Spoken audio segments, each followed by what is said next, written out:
This is the Cowboy State Daily Morning Show with Jake. A new way Wyoming wakes up.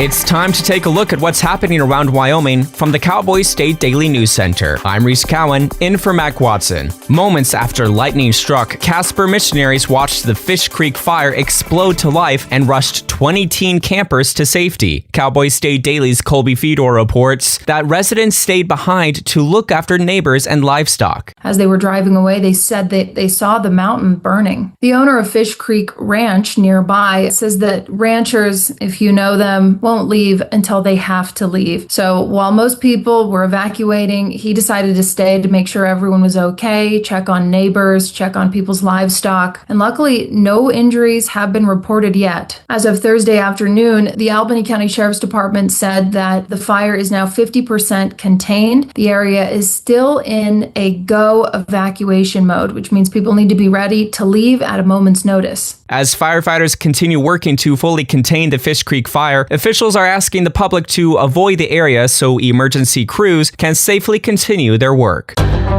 Interior Secretary Doug Burgum said Thursday that he'll intervene in the Colorado River crisis if he has to. Cowboy State Daily's Greg Johnson reports Burgum tells Cowboy State Daily, quote, "We have 1/4 the water and 4 times the people." The Colorado River crisis is just getting worse. It's been going on for decades with feuding between the 7 states that share the water from the Colorado River. And they've kind of come to a headwaters, so to speak, especially this year when they've had a record warm winter, record low snowpack in the upper basin states like us here in Wyoming. It really is a complicated dilemma on how all these 7 states can work it out because each state wants what they want. The interesting thing here is there's a deadline for these states to come up with a solution on their own. Burgum said, quote, "When the water was divided up in 1922, there were 16 million acre-feet of water available from the Colorado River. This year, there's only 3.5 million available, which increases pressure from lower basin states for the upper basin,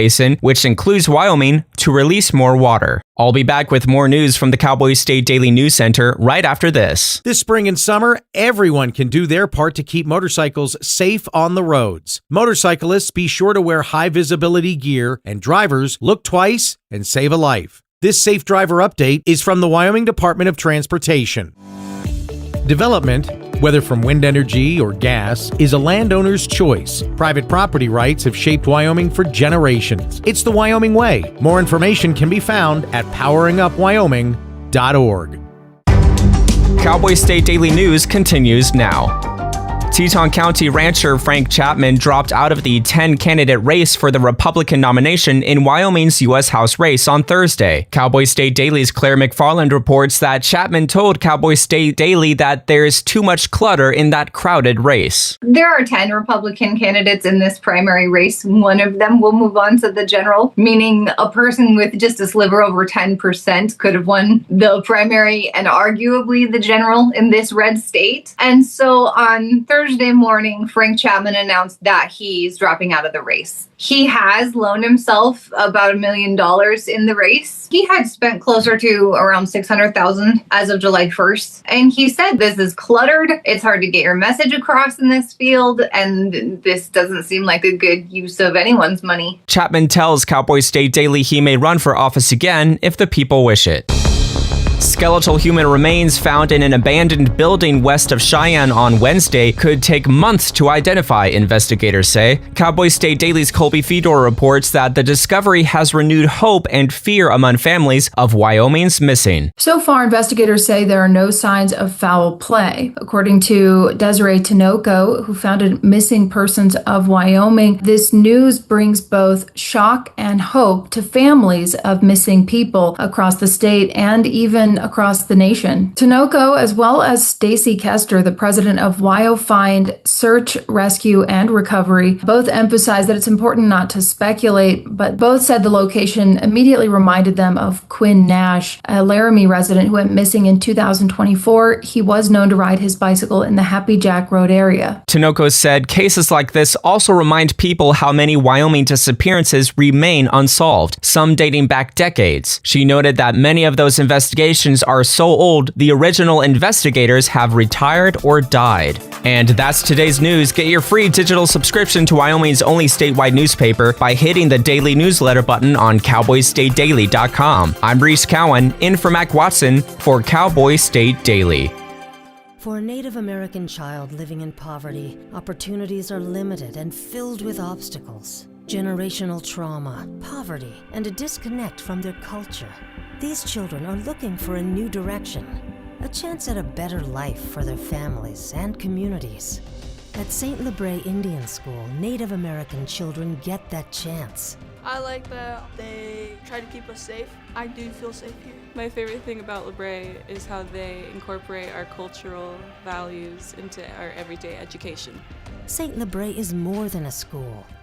Here, every child gets the education and tools to become the change makers of tomorrow. Graduating from Lebre will allow me to attend bigger universities and colleges through their scholarship programs. Learn more about how St. Lebre is helping lead our children to a future that is proud, prosperous, and free. Learn more at stlebre.org.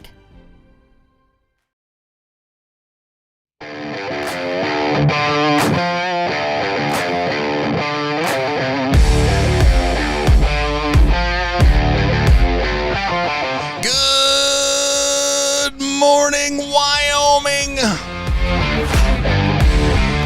and the world. Good morning, good morning, good morning. It's time to rise and shine. Not really, it's way too early. Welcome, Cowboy State Daily Saturdays with Jeff. My name is Jeff. I'm hanging out in Sheridan, Wyoming. It's hot in here. Holy cow. Yes, it's very hot in here. Oh. Man, I went to bed last night and my wife was like, "It's too cold in here. Will you turn the AC down?" Now this morning, I'm like, oof. I just had to crank it. It's slowly kicking back on. Severe heat, extreme heat warning for Sheridan County. It was hot yesterday, very hot. Today, high of 97. It's already 71. Tomorrow, 96. It's 90s all week for the next 10 days. My poor yard.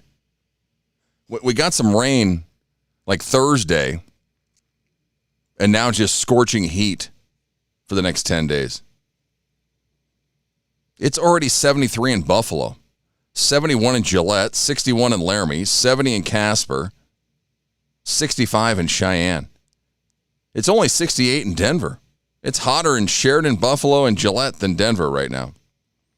And Casper. Casper's high is 99, Gillette's 99, Buffalo's 95, Sheridan's 97, Cheyenne's 93. 113 today in Phoenix. It's already 95 degrees there. Holy cow. Oh. My cat's driving me nuts. Last weekend, my cat got out. The other night, what was it? Wednesday night, my cat got out again. I'm like, what's going on? How's my cat keep getting out? He's jumping. So on my back deck, I have a catio that's like literally almost 6 feet tall, probably 5.5 feet tall. And then I usually have a piece of chain link fence or a piece of chicken wire or whatever it's called above it in the doorway. I forgot to put that back up after last week's big windstorm. Blew it away. So my cat keeps jumping out and getting out of my house. He's not an outdoor cat. He's a completely indoor cat. He's just crazy. So Wednesday night he got out, freaked us all out. We're looking all over for him. He's hiding under the deck out in my backyard. Won't come out. Starts raining. I'm like, all right, well, leave him out there. I took his food dish out there thinking that, rattling his food might get a response, but no. Then he finally came out. My daughter got him. And then right before you get to the house, he starts scratching and freaking out, and it's just like, just throw him back in the house. Sorry, dude. Oh, this show has taken over my life the last couple days. I'm exhausted this morning because I was up till like midnight last night. We have 7 guests today.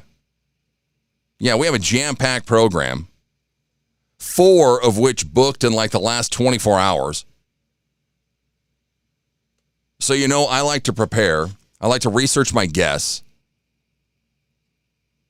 I don't do this show by just hitting the stream button. Oh, here we go. My dad's been here. I think it was like Wednesday night. I was like, yeah, I have 4 guests right now. And then Thursday I got a couple more. Then Friday I got another one. He was just like, oh, you're a great interviewer. You know what you're doing. You got the questions. I was like, yeah, but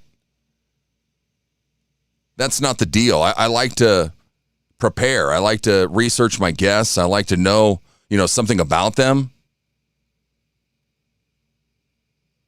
So that's what I've been doing the last 48 hours. Preparing for this show. Because we're going to head to Australia here in about 10 minutes. Up-and-comer Sally Jane is going to be on the show. She has a great story. She travels around Australia like 6 to 9 months out of the year playing gigs. She just dropped a brand new single last week. We'll chat with her. We have House District 29 candidate James Temple is going to be on the show at the top of the 7 o'clock hour. Award-winning independent artist Andrew Dean, he just dropped a song in the last week or so. This guy has won like 70 independent artist awards. He's been at it quite a while. Andrew Dean and the Farm Machine. He's coming on around 7:40 this morning. Aaron Everett, he's the guitarist and vocalist for Mosskill. They are going to be playing a show Thursday night at the WYO Theater. This guy's got a great story. He grew up right here in Sheridan, Wyoming. His family moved away like 40 years ago. He got a record deal back in the 90s, wrote an album about growing up in Sheridan, Wyoming. And now he's going to be performing those songs on the WYO stage this Thursday night. Colorado singer-songwriter Aubrey Dean, or no, that's not her name. Is that right? No, Aubrey Dale. Excuse me, Aubrey Dale. Aubrey Dale Music, she's going to be coming on. She is opening for Double Wide tonight at the Lincoln for the Cheyenne Frontier Days after rodeo parties. The last one is tonight. Aubrey Dale will be there. Her debut album, Fireweed, is out now. She also has an incredible story. We'll chat with her coming up around 8:20. Darcy Goney, who is running for Johnson County Treasurer, she's going to be on at the top of the 9 o'clock hour. And then one that kept me up late last night, writer, producer, singer Michael Oakley is going to be on the show. His brand new album, Prolong, is out now. I listened to like a 2-hour interview with Michael last night. Sky Troop says howdy. Howdy, Sky Troop. Thanks for listening. You can stream us on YouTube. Go to YouTube, type in Cowboy State Daily. You can stream us right there on our website, cowboystatedaily.com, on our Facebook page, on our X page. Send me a message on YouTube. You can call or text the show, 307-620-8866. LeBron James signed yesterday. Oh. I slept in yesterday because Friday is kind of my sleep-in day until next Friday because my work schedule is changing. I have to work on Fridays now. Yeah. Not good. Friday's normally my sleep-in day. So I slept in yesterday, got up, started, prepping for the show today. And then about noon yesterday, I look at my phone and I'm looking at all my, notifications that I've gotten all morning long. And I was like, are you kidding me? LeBron signed with the Philadelphia 76ers? What? So we'll talk about that this morning. Oh, it looks like Ozzie Fudd becomes the first rookie to win the WNBA three-point contest. She ties the second highest final score of all time. Well, way to go, Ozzie. She's the rookie from UConn. Who does she play for? Dallas? Yes, the WNBA is the All-Star game. Is that today? I would think so. Yeah, I go to ESPN.com. LeBron's final decision, why he chose Philly, and what that means for Jaylen Brown.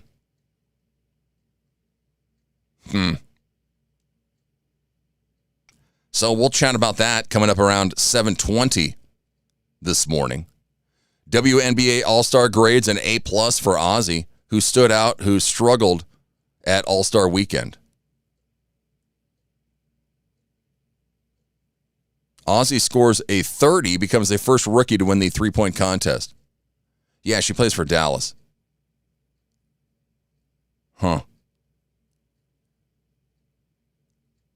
The WNBA All-Star Weekend. Tonight, it says 6:30 is the All-Star game. Here comes Chunk to try and screw everything up, knock me off air. Get your tail out of here. Come on. These cats. That's the cat right there that keeps getting out of my yard or keeps getting out of my house. Driving us nuts. And he acts like such a tough guy that he's a big killer. And then he gets outside and just hides under the deck. Figures.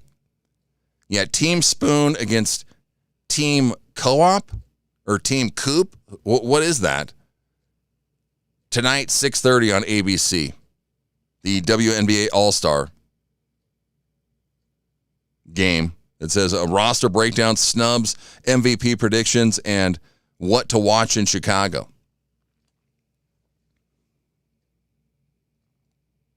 We'll see. So, yes, we have a jam-packed show. 7 guests today. We'll chat about LeBron. Also, let's see, we've got all kinds of things to talk about. Our buddy, Brian Bates, who this is what I fell asleep to last night. Sorry, Brian. It was way too late when I turned it on. He dropped a brand new special yesterday called Worried on YouTube. It's part of the Nateland Entertainment YouTube channel. It's a comedy special. I think it's only like 35 minutes long. It's not that long. But yeah, go and check it out. It is streaming now. Brian turns overthinking, people-pleasing, and becoming a first-time dad in his 50s into a hilarious look at marriage, parenting, and getting older. They recorded it at the lab at Zany's in Nashville. The special finds comedy in bad drivers' license photos, dating apps, sleep apnea, potty training, emergencies, and everyday situations Brian somehow manages to make much more stressful. Yeah, I watched a little bit of it. He says, I have resting worried face.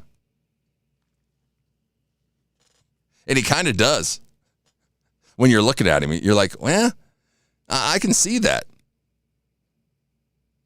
Our friends Limberlost, a band from the Pacific Northwest, they're going to be playing in Sturgis They're going to be playing at Sheridan, Wyoming on August 14th at the Living Room.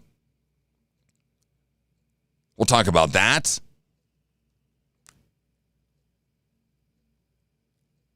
I don't like to talk politics, but I saw something just completely stupid again yesterday from California Governor Gavin Newsom. Might talk about that. We'll see. I got myself 2 new Harlan Coben books. I can't wait to read those. I ordered myself some new readers. I spent some money. My cheapskate self spent some money. We'll talk about that. Ian Munsick's Bar's grand opening is coming up September 18th. We got all kinds of things to talk about and not much time because we have so many guests on the show today. Sally Jane, the Australian country singer-songwriter. Her brand new single, Fishin' Taught Me Patience, is out now. Let's take a quick time out. We'll come back and chat with Sal right after this. It's Cowboy State Daily Saturdays with Jeff. Thanks for watching. Thanks for listening. Send me a text message, 307-620-8866. A good life begins with a good company. Powder River Energy Corporation, or Precorp, a consumer-owned electric cooperative in Northeast Wyoming, has careers in accounting, member service, and engineering. Precorp is always striving for A-plus service, great rates, and being a trusted energy partner. Their work environment is driven by knowing your role, living your values, and making your career plan. If you are looking to be part of an industry leader, then look no further. Go to precorp.coop/employment opportunities and apply today. This is Robert Short, candidate for Secretary of State. I've built businesses in Wyoming, served as an election judge, and worked diligently the past 11 years as a county commissioner to create collaborations and partnerships with stakeholders around our state and nation to benefit the people of Wyoming. As your next Secretary of State, you can count on me to put these skills to work for the benefit of you, the people of Wyoming. Vote Robert Short, Secretary of State. Visit shortforstate.com for more info, paid for by Short for State. This is the Cowboy State Daily Radio Network. When it comes to making plans, you are the best. Those 9 months were also 273 days of planning. What about your daughter's first costume party? It was out of this world. And let's not forget those barbecues you plan in detail for your family and your more vegetarian by the day best friends. That surprise party for your parents' golden anniversary? You get the golden planning.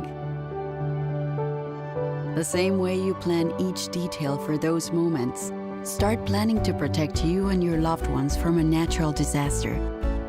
Sign up for local weather and emergency alerts. Prepare an emergency kit and make a family communications plan. Protecting your family is the best plan you can make. Emma, did you hear? Todd's in the hospital. Who's Todd? He got a collapsed lung from vaping. He thought it was cool. Not cool. Promise you won't vape, Emma. It can lead to a lifelong addiction, and we can't be friends if your lungs collapse. Bogus. Wacky sitcom teens aren't the best people to talk to your kid about vaping. Hey, you got a minute? You are. Start the conversation with your child about vaping today. When the uniform comes off, the battle doesn't always end. Too many of our veterans are fighting silent wars with trauma, with loss, with hopelessness. Downrange Warriors stands in that gap, offering peer support, purpose, and a brotherhood that saves lives. You can help. Visit downrangewarriors.org because no warrior should ever walk alone. Hope is waiting. Be the reason they find it.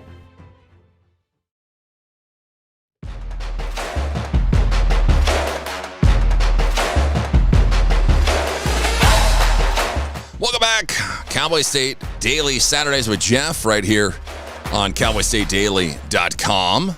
You can stream us on our YouTube page, on our Facebook page, on our X page, or right there on the website, cowboystatedaily.com. Send me a text message, 307-620-8866. Well, Sally Jane, she's a hardworking Australian country music singer, songwriter, and guitarist from Serpentine, Western Australia. She's known for extensive national touring, chart-topping independent singles, and her active support for the veteran community. Her brand new single, Fishing Taught Me Patience, came out last week. She's hanging out in the Zoom room. Sally Jane, there she is. Good morning. Well, good evening, Sally. Thanks so much for coming on. No, thank you. I really appreciate it. Yeah, it's 8:30 p.m. over in Perth, Western Australia. It's almost my bedtime, but thanks for having me on air. Yeah. This young lady has an amazing story. She's a touring machine. We'll get to that. But first, last night, you're at Clancy's Fish Pub. This Listen Up music competition. How'd it go? Yeah, it was so much fun. I didn't win, but it's also really cool to meet a lot of new artists. And WA is a really small state, I guess, when it comes to live music. So it was really nice to meet some new artists, hear some new songs, and yeah, just having a little bit of a night out.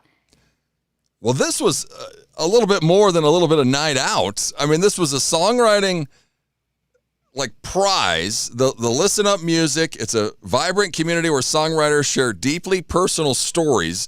This year, the finalists have crafted original work centered around some kind of theme. The theme was the next chapter. So what song did you perform?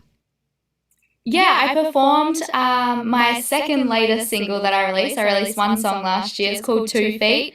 And it's all about just trying to stand on my own 2 feet, really, but still having that support network that I have when it comes to mum and dad behind me. Yeah. So there was actually a winner. So who won? Off the top of my head, the winner was a guy called Ruben DeMello. Off the top of my head. I could be wrong about that. And Brandon Paletti was the runner-up. But there was some pretty tough competition, not going to lie. Yeah, because it said there was like a prize pool of $65,000. I was like, holy cow. Yeah. That'd be nice.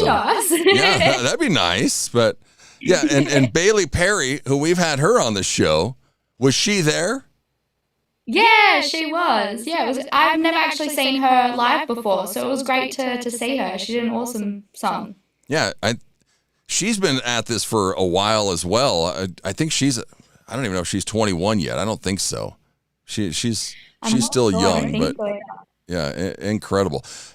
You're 25, right? Yeah, almost. Crazy. Almost. Okay, so she's only 24. Well, that's good because my son is 24. He's still trying to figure out his life. I mean, he called me last night. He lives in Bozeman, Montana. I told him about you. I'm like, this Sally Jane's coming on the show tomorrow. She's, 24, 25. She travels for 6 to 9 months playing gigs. I said, when she comes to the States, she needs to call you because you can be her driver or bodyguard or something. But yeah, incredible. Tell us this, Sally. You started at 15 playing gigs around town. Were you playing guitar? Were the parents like, just get out there and play? How did it start? Yeah, I started playing guitar when I was 12. My dad always wanted to learn, so I kind of just stole it off him because he had no time due to work commitments. And then the time I was 15, I got stopped sending to the back of the paddock to sing, and we went to the local pub here in Serpentine at home, my local town, and I did my first gig, and I've just been going ever since. Now I've done every state and territory in Australia, and I am looking at coming to the States next year. That's on the cards. Yeah, we'll chat about that some more. But I mean, Australia. Talking to all you Australian artists, people don't realize how big Australia is, and it's insane. Yeah, it's insane. You're in Western Australia, which makes things almost harder, right? Yeah, it does. I don't think even Australians understand how far it is to actually get to WA. I mean, we always talk about the Pilbara and Kimberleys, which are areas up north in WA. They're beautiful places, but from Perth, they take about 2-3 days just to drive to. It's like the distance from Perth to Sydney as it is from Perth to Broome in the same state, which is insane. Yeah, and you guys do a lot of miles. I mean, her dad is with her. It's just crazy. But yeah, go check her out, sallyjanemusic.com.au, because she's an Australian artist. She's on Facebook, Instagram, YouTube, Spotify. Her brand new single, Fishing Taught Me Patience, is out now. Well, your stage name's Sally Jane. Your dad calls you Sal. How do we land on this double name for your professional music career? Yeah, well, my first name is Sally, and my middle name is actually Jane. And well, Sally kind of just sounded like a pretty boring country name, but put the two together, and yeah, it sounds quite cool and catchy. And it's funny, when growing up, I didn't really like my middle name because I thought it was so boring. And then now it actually fits, and it sounds like a good country singer name. Well, and when I first was researching you, I was like, well, there's probably a million Sally Janes, and there's not. So that was kind of shocking. I've seen and met a lot of Sarah Janes, and yeah, Jane spelled differently as well, like with the Y, not with the A-N-E. But yeah, not a lot of Sallys out there. I'm not sure about what it's like over where you are, but haven't met too many Sallys. No, and it's cool. My cousin is Ryan Charles, and he's like a Western rapper out here in Wyoming. And that's his first name and his middle name. And it's same thing with Sally Jane. So that's cool. Never know. So, I mean, you're 15. Your dad, which is crazy, Stu, he's the driver. He's like her manager, her booker, her bodyguard. It's crazy. When did we start hitting the road? How old were you? Yeah, I was 15 really, so I did my first pub gig at that age, probably a little bit earlier, and then I flew to Tamworth in New South Wales, which is like our Nashville of Australia, I guess. It's the home of country music for us, and I did an academy over there, just a week course. It was a parent and a student course, and we basically learnt the business, like stage performance, craft, management, songwriting. It was a pretty intense week for a 15-year-old, and then ever since then I've been on the road. I live in a rooftop tent, and my dad tows a caravan, and we just sleep on the side of the road if we have to. I actually started in a 6x4 box trailer with a tarp over the top of it. That's how I slept, and then I've upgraded to a penthouse now. Wow. Yeah, it's... I mean, it's wild. It is completely wild. You got to go check out her social media, because you can see some of her videos of her traveling and sleeping and gigging, and it's crazy. Because, I mean, you guys have crossed, I don't even know how to pronounce this Nullarbor Plain over 11 times? Yeah, the Nullarbor Plain. I think it's the longest, straightest road in the Southern Hemisphere. If not the world, maybe. I could be wrong with that. I'll have to double check that. But definitely the Southern Hemisphere, longest, straightest road. And they've done this 11 times. I mean, they're like, well, this is crazy if you do this a couple times. They've done this. I mean, it's ridiculous. You posted a video of some back road. Your dad's driving on some dirt road. Where were you guys heading? Is this recently? Yeah, this was like 2 weeks ago, or the last 10 days. Yeah, I was up north with my dad in the Pilbara. I was doing a couple of festivals and events up there, and we always just seem to take the non-straight roads. So we were like, let's go fishing and let's go look at all the sites while we have a couple of days off. And it's sort of on the way to the next gig, so why not? Wow. Serpentine, how big is this town that you're in? Oh, I think the town itself is quite small. I mean, I'm pretty biased. I grew up in the town, Serpentine. I mean, I'll probably never move out of home at this rate, but we have a pub, a bottle shop, general store, and / post office, and a little doctor's surgery. So it is quite small. The street is just one main street, and then everyone lives on acreage around it. But our whole suburb is quite large. We've got about 4 different, towns in the one shire. Oh, okay. So there's stuff around you. Because that's why you had to hit the road, because there was only, so many places to play a gig at. You're like, okay, well. Yeah. I feel like everything for us is at least half an hour away. So if we need a hospital, the beach, or a food shop, everything is at least 30-minute drive, which is nice because you kind of far enough away from civilization, you get that peaceful country life. But if you do need something, it's still fairly close. Yeah. It kind of sounds like Wyoming. We're 30 minutes or 2 hours from any big town or to go do anything. You got to drive somewhere. I mean, your dad, he must like traveling. He must enjoy this. Yeah, well, I mean, he joined the Navy, our Royal Australian Navy, when he was 15, and then by 16 he was on a ship deployed somewhere, and he did that for nearly 25 years. And he did go to America a few times, so I'm super excited for him to take me over there and show me what he used to do back in the day. But no, he loves traveling. I love traveling, and it's really cool that we get to do it together. And also, I'm a passenger princess, so it's great that he can drive for me. Yeah, passenger princess. What do we do to pass time? I see your laptop is in your lap. What are we doing? Yeah.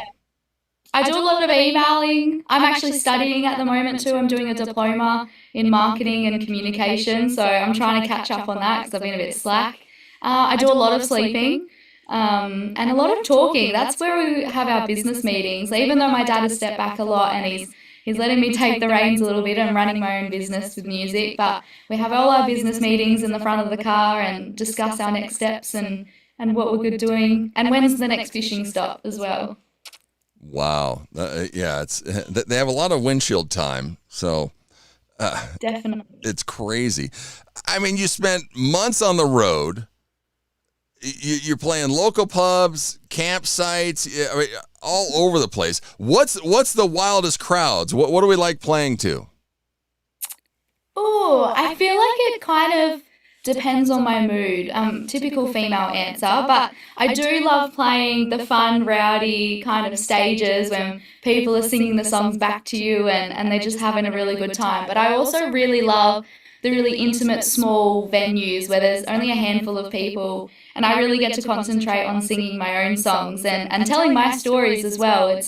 Sometimes it's not just about singing the song, it's about how I made the song and created it and where I was at the time, which I absolutely love doing. I love talking, obviously. I don't shut up sometimes. But yeah, there's kind of a bit of a mixture. I love just performing, really.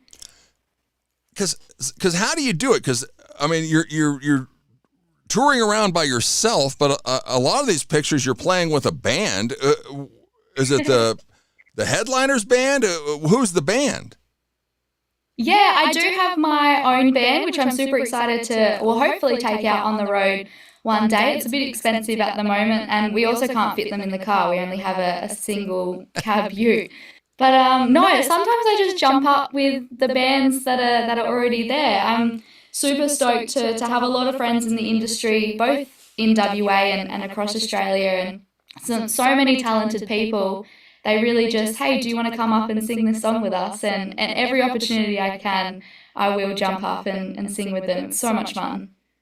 Yeah, I mean, and that's kind of like with Tamworth. You go there and, yeah, like just musicians are there playing your stuff or you play gigs. I mean, that's the cool thing about Australia. Because, I mean, this was like a bucket list item, but you did it already in 2020. I mean, this was 6 years ago. You opened the Tamworth Country Music Festival. You played at Joy McKean's 90th birthday.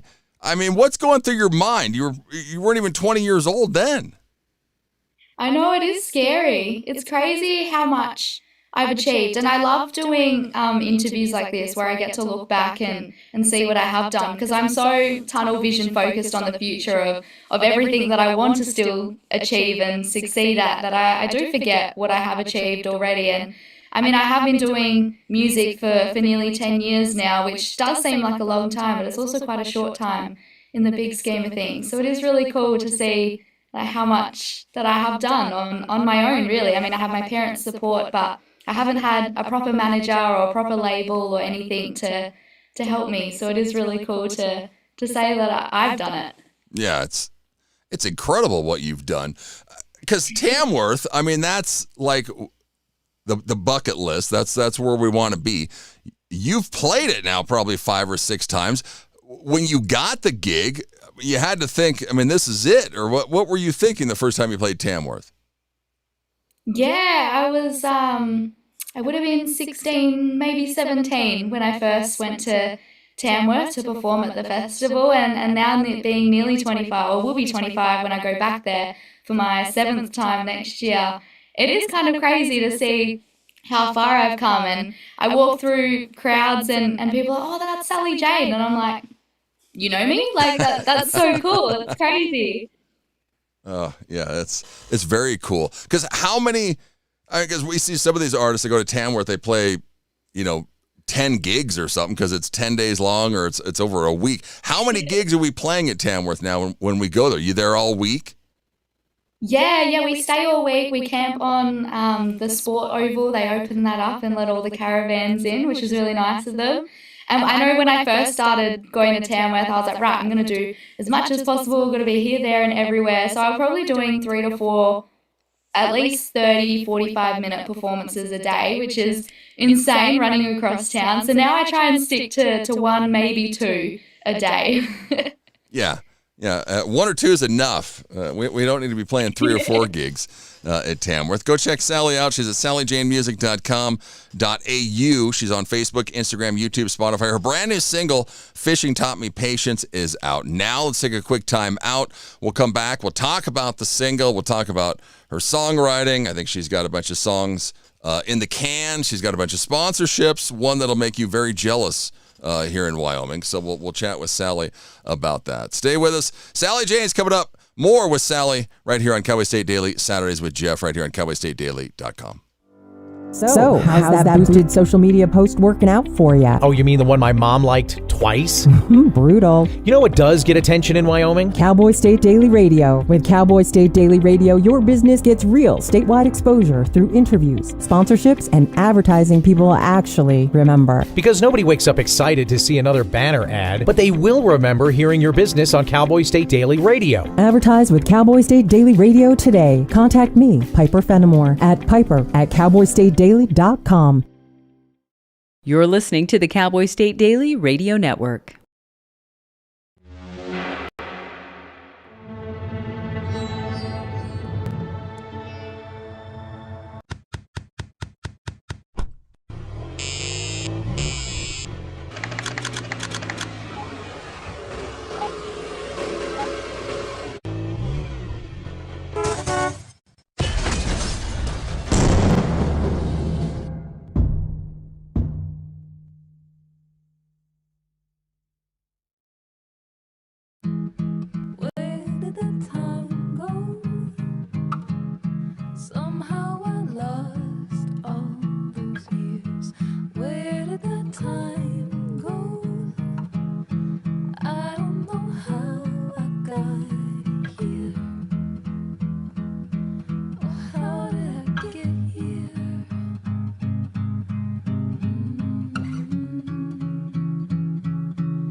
You've done the hard part. You quit smoking. Now do the easy part and get scanned for lung cancer. If you smoked, you may still be at risk, but early detection could save your life. Talk to your doctor and learn more at savedbythescan.org. Hi. I'm your retirement fear, but don't be scared. You're still in pre-retirement. Does that mean I have more time to plan? Precisely. Here, this is pretirement.org. Retirement savings options? Potential tax breaks? Ooh. This isn't scary. I'm doing it. You got this.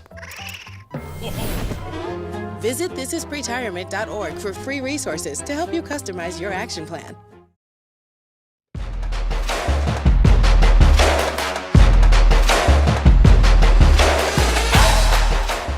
Welcome back. Cowboy State Daily, Saturdays with Jeff, right here on cowboystatedaily.com. Send me a text message, 307-620-8866. You can also message us on our YouTube page. You can watch us on YouTube, Facebook, X, or right there on the website, cowboystatedaily.com. Australian singer-songwriter Sally Jane is hanging out with us in the Zoom room. Her brand new single, Fishing Taught Me Patience, is out now. We mentioned she was in a competition last night. She sang her song 2 Feet. This is an upbeat single. It spent weeks on the country charts. You actually wrote it quite a while ago before recording it. Why we hold on to it? It's always timing. What's the deal with the song? Yeah, honestly, I either have all the time in the world, no money, or the money to record and promote and no time to actually do it. But honestly, I have recorded a few songs, including Fishing Taught Me Patience. That's been recorded for quite some time now.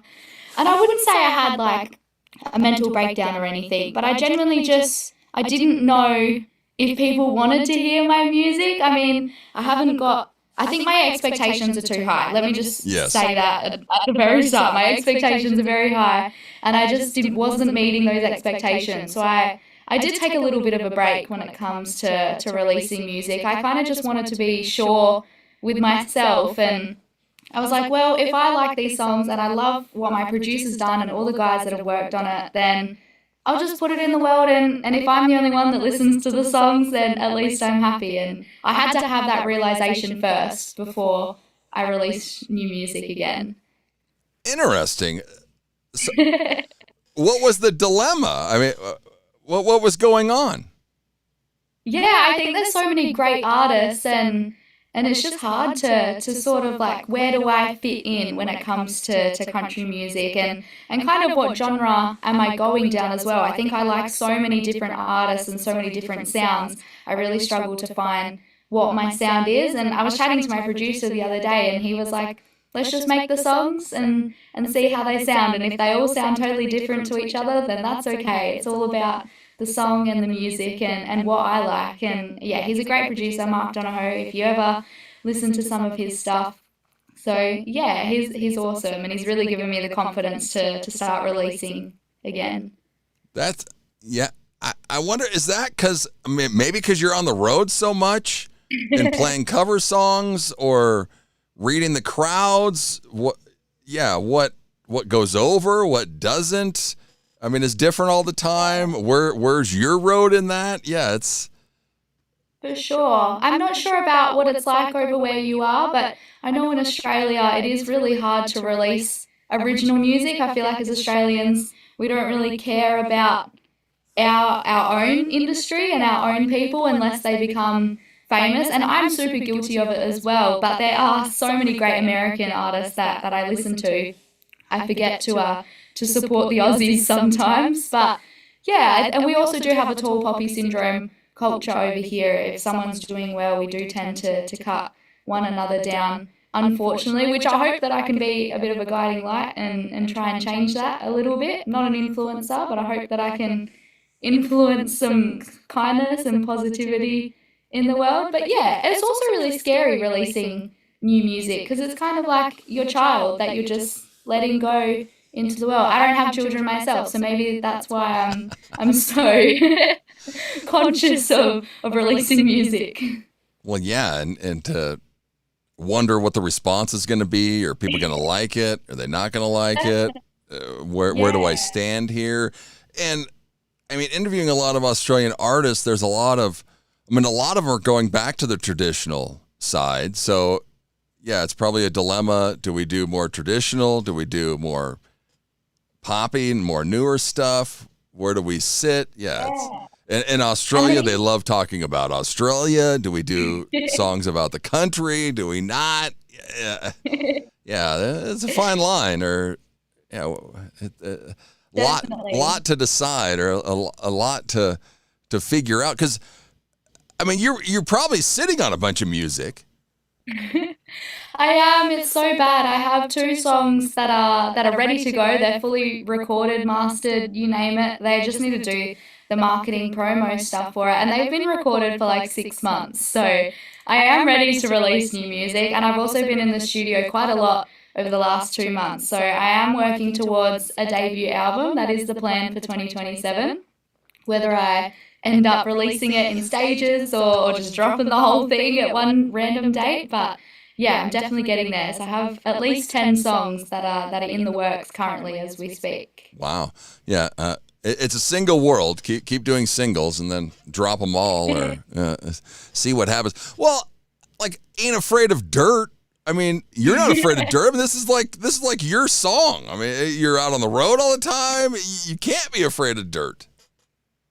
No, definitely. I mean, I wrote that song kind of about my lifestyle, really. I'm an only child and my dad wanted a son. So growing up, I basically was his son. He taught me fishing, camping, four-wheel driving, you name it. Whatever a bloke should know, he taught me that I need to know it too. Yeah, that's funny. Yeah, much of her real-life childhood is packed into that song. Camping, fishing, riding horses. Go check her out, sallyjanemusic.com.au, because she's down in Australia. She's on Facebook, Instagram, YouTube, Spotify. Her brand new single, Fishing Taught Me Patience, is out now. You said it, your dad was in the Navy for 25 years. You're an official ambassador for soldiers on Australia. Your song, Bombs and Bullets. This had to be inspired by your dad. Where'd this song come from? Yeah, definitely. I mean, I'm so proud of my dad's service and all of his friends and the veteran community I grew up in. So I do understand a little bit of the struggles and a lot of the sacrifices that our servicemen and women make, and also their family members as well. So even though my dad wasn't in when I was in my teenage years and things like that, I do know that he missed a lot of my younger year life, and that did affect him. And I see a lot of his friends still today. It is really hard in Australia to get help and to have services that help our veterans. So I really hope that I can be a bit more of an advocate and try and promote veterans and the issues that they do have that they need attention for. Yeah, you're wanting to help veterans connect. You were talking about guitars, songwriting. Are we going to do clinics? What do we got in the works?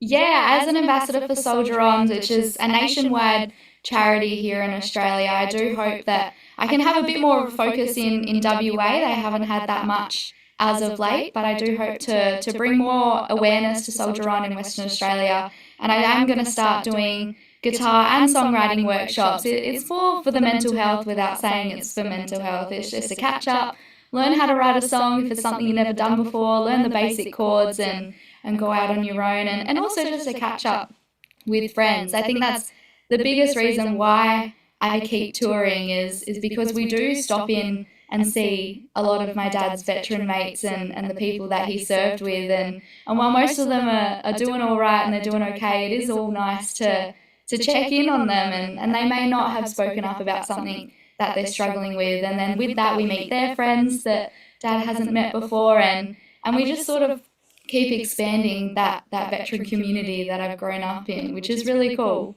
Yeah. Well, I heard on one interview with you guys, when you camp, where do you camp? There's something with veterans there too, or like what's going on there?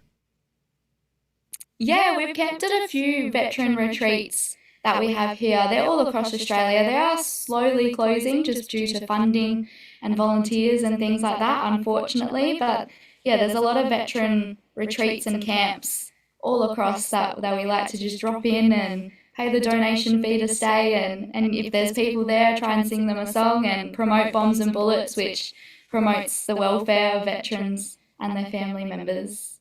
Yeah. Casey Chambers, tell us about your relationship with her. Oh, she's incredible. I would love to think that we're friends. She is definitely my idol. I say it on every interview. If someone can be of her level and caliber and so nice and genuine, then there's hope for other artists to be of that level and still be so nice and kind and helpful. She's honestly just an incredible person. She's a great songwriter, great person, just lovely all round. And I do hope to be at her level one day. I would love to be Australia's best female country artist and maybe take the reins and the crown from her one day. But yeah, she's incredible and I love working with her, and I'm so grateful that I have had the opportunities to do that. Yeah, there's a video up on Sally's social media. You go check it out. I mean, she brings you up. You're playing songs with her. You're singing with her. I mean, it looks like you're having an awesome time. Yeah. I mean, I grew up listening to her songs, and some people say never meet your idols, but she is one idol that I have been so lucky to meet, and fortunate to have performed with her, not once, but 4 times now. So, and every time I pinch myself, and my dad's always up there videoing on his phone or camera, and I have to look back and I'm like, oh, I just did that. That is so cool. Yeah. It's tough. Yeah. Don't meet your idols because you don't want it to go bad. But when it goes good, then it's It's so good. yeah, it's so good. You've got some crazy sponsorships. You got a guitar sponsorship. What's this? This Takamine? How do you pronounce this?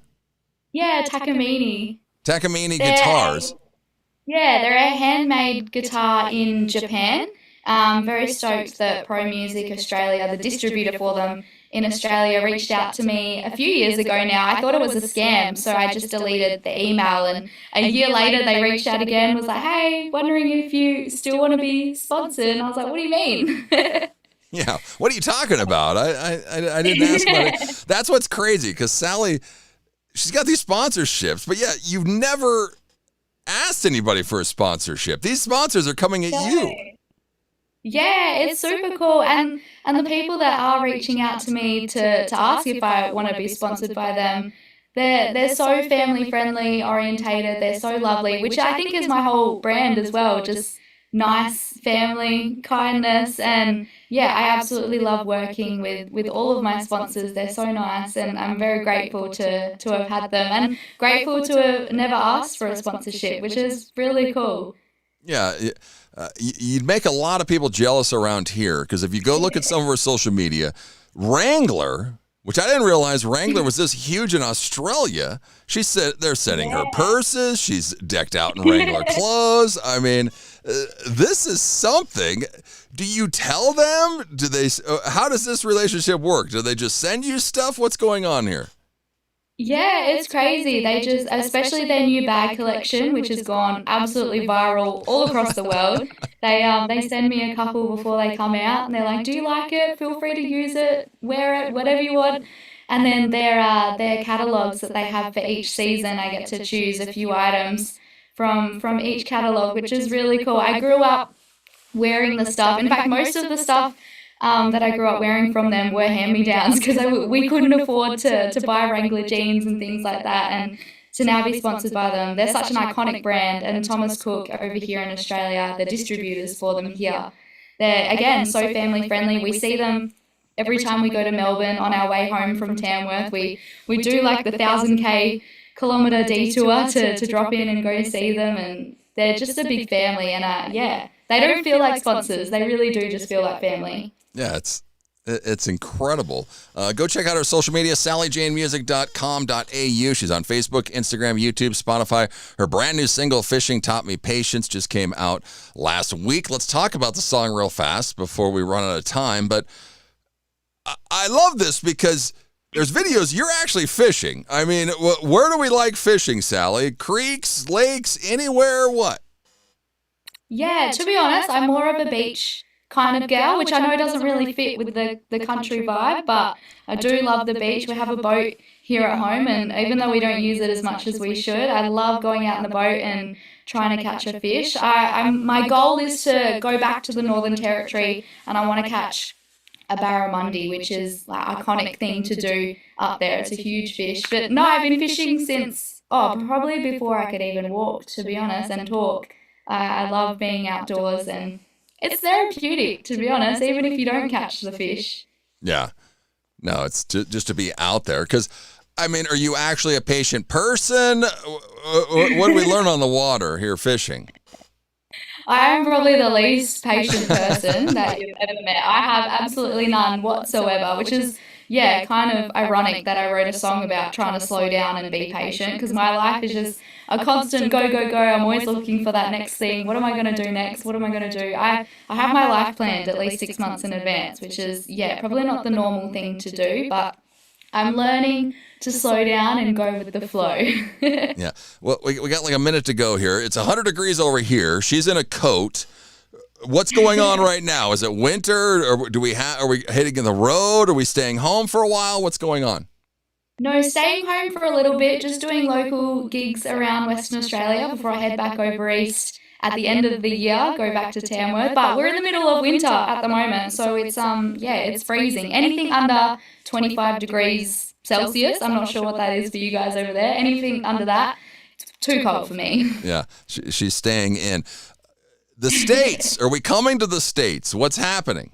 Yes, well, you've locked me in a driver now, so I've got to come to Wyoming. That'd be awesome. I don't think I'd be capable of driving on the other side of the road, so definitely need a driver and a bodyguard. That would be awesome. He's there for you. Yes, Sally Jane. Go check her out, sallyjanemusic.com.au. She's on Facebook, Instagram, YouTube, Spotify. Her brand new single, Fishing Taught Me Patience, is out now. Sally, thanks so much for coming on. Thanks, Jeff. Thanks so much for having me. Yes, it's top of the hour. It's time for news. It's time to take a look at what's happening around Wyoming from the Cowboy State Daily News Center. I'm Reese Cowan, in for Mac Watson. Moments after lightning struck, Casper missionaries watched the Fish Creek fire explode to life and rushed 20 teen campers to safety. Cowboy State Daily's Colby Fedor reports that residents stayed behind to look after neighbors and livestock. As they were driving away, they said that they saw the mountain burning. The owner of Fish Creek Ranch nearby says that ranchers, if you know them, won't leave until they have to leave. So while most people were evacuating, he decided to stay to make sure everyone was okay, check on neighbors, check on people's livestock. And luckily, no injuries have been reported yet. As of Thursday afternoon, the Albany County Sheriff's Department said that the fire is now 50% contained. The area is still in a go evacuation mode, which means people need to be ready to leave at a moment's notice. As firefighters continue working to fully contain the Fish Creek fire, officials are asking the public to avoid the area so emergency crews can safely continue their work. Interior Secretary Doug Burgum said Thursday that he'll intervene in the Colorado River crisis if he has to. Cowboy State Daily's Greg Johnson reports Burgum tells Cowboy State Daily, quote, "We have 1/4 the water and 4 times the people." The Colorado River crisis is just getting worse. It's been going on for decades with feuding between the 7 states that share the water from the Colorado River. And they've kind of come to a headwaters, so to speak, especially this year when they've had a record warm winter, record low snowpack in the upper basin states like us here in Wyoming. It really is a complicated dilemma on how all these 7 states can work it out because each state wants what they want. The interesting thing here is that there's a deadline for these states to come up with a solution on their own. Burgum said, quote, "When the water was divided up in 1922, there were 16 million acre-feet of water available from the Colorado River. This year, there's only 3.5 million available, which increases pressure from lower basin states for the upper basin, which includes Wyoming, to release more water." I'll be back with more news from the Cowboy State Daily News Center right after this. This spring and summer, everyone can do their part to keep motorcycles safe on the roads. Motorcyclists, be sure to wear high visibility gear, and drivers, look twice and save a life. This Safe Driver update is from the Wyoming Department of Transportation. Development, whether from wind energy or gas, is a landowner's choice. Private property rights have shaped Wyoming for generations. It's the Wyoming way. More information can be found at poweringupwyoming.org. Cowboy State Daily News continues now. Teton County rancher Frank Chapman dropped out of the 10-candidate race for the Republican nomination in Wyoming's U.S. House race on Thursday. Cowboy State Daily's Claire McFarland reports that Chapman told Cowboy State Daily that there's too much clutter in that crowded race. There are 10 Republican candidates in this primary race. One of them will move on to the general, meaning a person with just a sliver over 10% could have won the primary and arguably the general in this red state. And so on Thursday morning, Frank Chapman announced that he's dropping out of the race. He has loaned himself about $1 million in the race. He had spent closer to around $600,000 as of July 1st. And he said, "This is cluttered. It's hard to get your message across in this field. And this doesn't seem like a good use of anyone's money." Chapman tells Cowboy State Daily he may run for office again if the people wish it. Skeletal human remains found in an abandoned building west of Cheyenne on Wednesday could take months to identify, investigators say. Cowboy State Daily's Colby Fedor reports that the discovery has renewed hope and fear among families of Wyoming's missing. So far, investigators say there are no signs of foul play. According to Desiree Tinoco, who founded Missing Persons of Wyoming, this news brings both shock and hope to families of missing people across the state and even even across the nation. Tinoco, as well as Stacy Kester, the president of WyoFind Search, Rescue, and Recovery, both emphasized that it's important not to speculate, but both said the location immediately reminded them of Quinn Nash, a Laramie resident who went missing in 2024. He was known to ride his bicycle in the Happy Jack Road area. Tinoco said cases like this also remind people how many Wyoming disappearances remain unsolved, some dating back decades. She noted that many of those investigations are so old, the original investigators have retired or died. And that's today's news. Get your free digital subscription to Wyoming's only statewide newspaper by hitting the daily newsletter button on cowboystatedaily.com. American child living in poverty, opportunities are limited and filled with obstacles. Generational trauma, poverty, and a disconnect from their culture. These children are looking for a new direction, a chance at a better life for their families and communities. At St. Lebre Indian School, Native American children get that chance. I like that they try to keep us safe. I do feel safe here. My favorite thing about Lebre is how they incorporate our cultural values into our everyday education. St. Lebre is more than a school.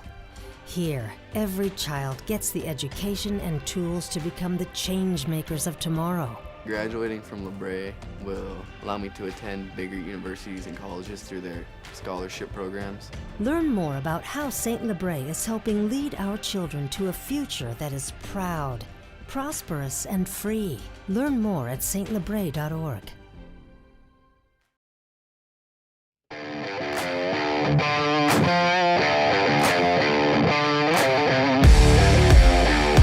Six minutes past the top of the hour. Cowboy State Daily, Saturdays with Jeff, right here on cowboystatedaily.com. Send me a text message, 307-620-8866. You can also send me a message on our YouTube page. You can watch us on YouTube, on our Facebook page, on X. James is there. Good morning, James. Morning, Jeff. How are you? Well, and we have a James in the Zoom room. Yes, we've got Jameses all over the place here. James Temple, he's a candidate for Wyoming House of Representatives District 29 in Sheridan. James and his family moved to Sheridan in 2019, where he's worked for the government, the county, the city. He's currently serving as the chairman of the Sheridan County Republican Party. The primary is August 18th. Well, thanks for coming on this morning, James. Oh, thanks for having me. I mean, a little bit early for Saturday, but, still can't complain. Yes, that's why I have an Australian artist in the first hour, because it's hard getting somebody to come on at 6 o'clock in the morning on Saturday. It's a little Right. rough. So, current rep Ken Pendergraft, he announced he's running for the open Senate seat. Was this in your mind, running for House District 29? When did the wheels start turning? So this would have started back in probably February, March timeframe of this year. And when I was the chairman of the party, we knew that Ken was possibly going to run for Senate 21. But at that time, it really hadn't crossed my mind. And then I actually had some individuals reach out and say, this wouldn't be a bad idea. We would like to have a conservative replacing Ken in the House if we can. Basically to hold on to that seat and then get Ken where he needs to go in the Senate so he can start doing some work there. So in mid-April, I actually stepped down from the chairmanship of the party in preparation to run. Yeah. I mean, obviously there's like a conflict, so we have to step down to run for an office. Right.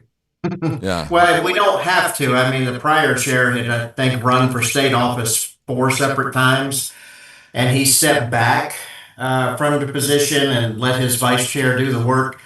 Personally, for me, there's so much involved in campaigning and also trying to run the party this time of year in elections is really difficult. And I don't think it's a good look because you have to work with the county clerks so much on elections, and they're the ones in charge of elections for the counties. So for me, it was just kind of a no-brainer of, hey, let's take that out of the equation. I don't want anybody questioning my methods or my intentions there. So I just want to be a candidate right now. And we got a great vice chair that stepped up, and she's doing an amazing job running the party. And we'll see what happens. Yeah.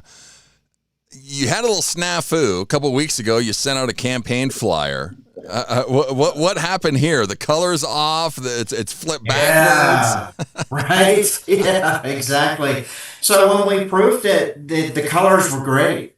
You know, the opacity, everything looked good. You could still read the white, and where that blurred out white area was actually a lighter gray color. And then all of a sudden, when I had 3,000 of these things show up on my doorstep, it was what you saw. And it was very frustrating. I've contacted the company and talked to them about it. But when you're running a race like this, number one, when you're a new candidate in the races, it's not as easy to get as many donations for your campaign. And number two, regardless of that, I still look at it in the sense of, these people are giving me their hard-earned money for me to run for office because they believe in the same ideals that I represent. So I had to make a choice. And based on time constraints, based on the money spent on the project, and having to bicker back and forth, with the ones who sent the flyers to me that I got them from, in my judgment, it was like it's more important to get the word out right now and just take the hit for the snafu on the printing. And I really feel like that's more of a fiscally responsible way to go with the donation money, because I really am trying to be careful of how I spend that, and I didn't want to double the price on something that was already expensive to start with. Yeah. Fiscal responsibility. That's what he was doing there. But just to get him out. And you don't have much time. August 18th is going to be here before we know it. You and your family moved to Sheridan in 2019. You were you were like in Virginia? Were you out east? How do we find Sheridan? So my wife and I, actually, when we were federal background investigators, we lived all over the country. And her family had moved out here about 6 years prior to that, so they would have moved out probably about 2013 time frame. And we had come out to visit when we knew that we were going to kind of semi-retire. We actually got to live where we wanted to live for a change, which, in our line of work was difficult. And we came out to visit, and it took me about 2 days here to go, okay, this is America 70 years ago. This is where I want to be. I mean, life is simple. The people walk by you on the sidewalks, and they actually say hello and chat. And Wyomingites are some of the friendliest people I've ever met in my life. And that's kind of how I wanted to be. And I wanted to come in and assimilate into that and just learn how to live differently than you do in a lot of these other states where it feels like you're looking over your shoulder the whole time. Yeah, it's crazy. Your military background, how does that shape your approach to state governance? My military background dealing with state government doesn't shape it as much as people would think. I mean, I can understand like a career man like Brent Bean, he was a colonel in the Marine Corps. Me, I did one tour in the Air Force, and I was in during Desert Storm. It did make me grow up very fast and look at the realities of life and military operations around the world. So it gave me a much more in-tune sense of maturity at a very young age. It was more so when I left there and went into law enforcement and those realms where I was doing with different city and county and state governments, and even doing the federal background investigations, that I really started following politics of life, no matter where we were. Yeah. I mean, being the Sheridan County Republican Party chair, what do you think? What's going on right now with the Republican Party, with the Freedom Caucus? Where do you stand there? I get asked this question a lot, and number one, there's this whole identity issue going on with the Republican Party in Wyoming right now, especially at the state level, and it's kind of filtering down. And it's a shame to see in one way some of the things that they want to implement as far as endorsing candidates for primaries. And in my personal opinion, we have state laws in place right now that say you can't do that. The way I feel is, hey, let's do it the right way. Let's go through the legislature. Let's have those laws repealed or amended. Let's have something put in place that actually makes it legal on the state level, regardless of what the RNC is saying. And the Freedom Caucus is a whole separate issue. And And by issue, I don't mean a negative thing. The Freedom Caucus does a lot of good stuff. They have a lot of great people in there that actually vote on the Republican Party platform line. They vote on the conservative line. So that I'm very glad of. But I have told people that, I'm running for House District 29 caucus. I'm not running to be a member of the Freedom Caucus. For one, you have to be invited to the Freedom Caucus, but I've told plenty of people within the organization that my first term, I won't join any kind of organization, regardless of how conservative they are or whether or not I agree with the things that they do, because my job is to get in, and it's going to be like drinking from a fire hose with procedures and some of the things going in. But to actually represent the people of Sheridan, Wyoming, and then also realize that I'm having votes that affect everybody in our state. So I think the gravity of it is much more than looking at, is he going to be Freedom Caucus? Is he not? Like I said, I have no issues with the Freedom Caucus. A lot of great people in there. But for me, I think I need to focus strictly on House District 29 and being the conservative legislator that I promised people I will be. Yeah, so James Temple for House District 29. You can check him out on Facebook. Yeah, because Representative Pendergraft in the Freedom Caucus, James is telling us he's first term at least, no dice on joining the Freedom Caucus. You've worked as an election supervisor. I mean, Wyoming, we got the whole SAVE Act. It's all on the headlines. But, I mean, Wyoming, we still have pretty good election laws, election security going on right now. I think we do. You've got a few things going on. I do agree with the SAVE Act. I absolutely think our Congress needs to stop being lazy and roadblocking that and go ahead and get it passed. I think it's ironic that several members of our Congress voted against the SAVE Act using their government-issued IDs when the SAVE Act is only requiring voters to have government-issued IDs.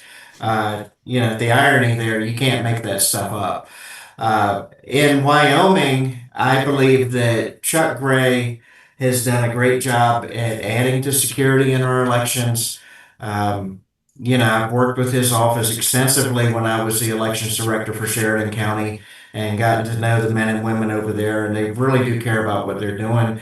As far as the tabulating machines, there's so much that the public doesn't understand that I think we need some more transparency on so that they do understand more of what it is these machines do in the performance of the election.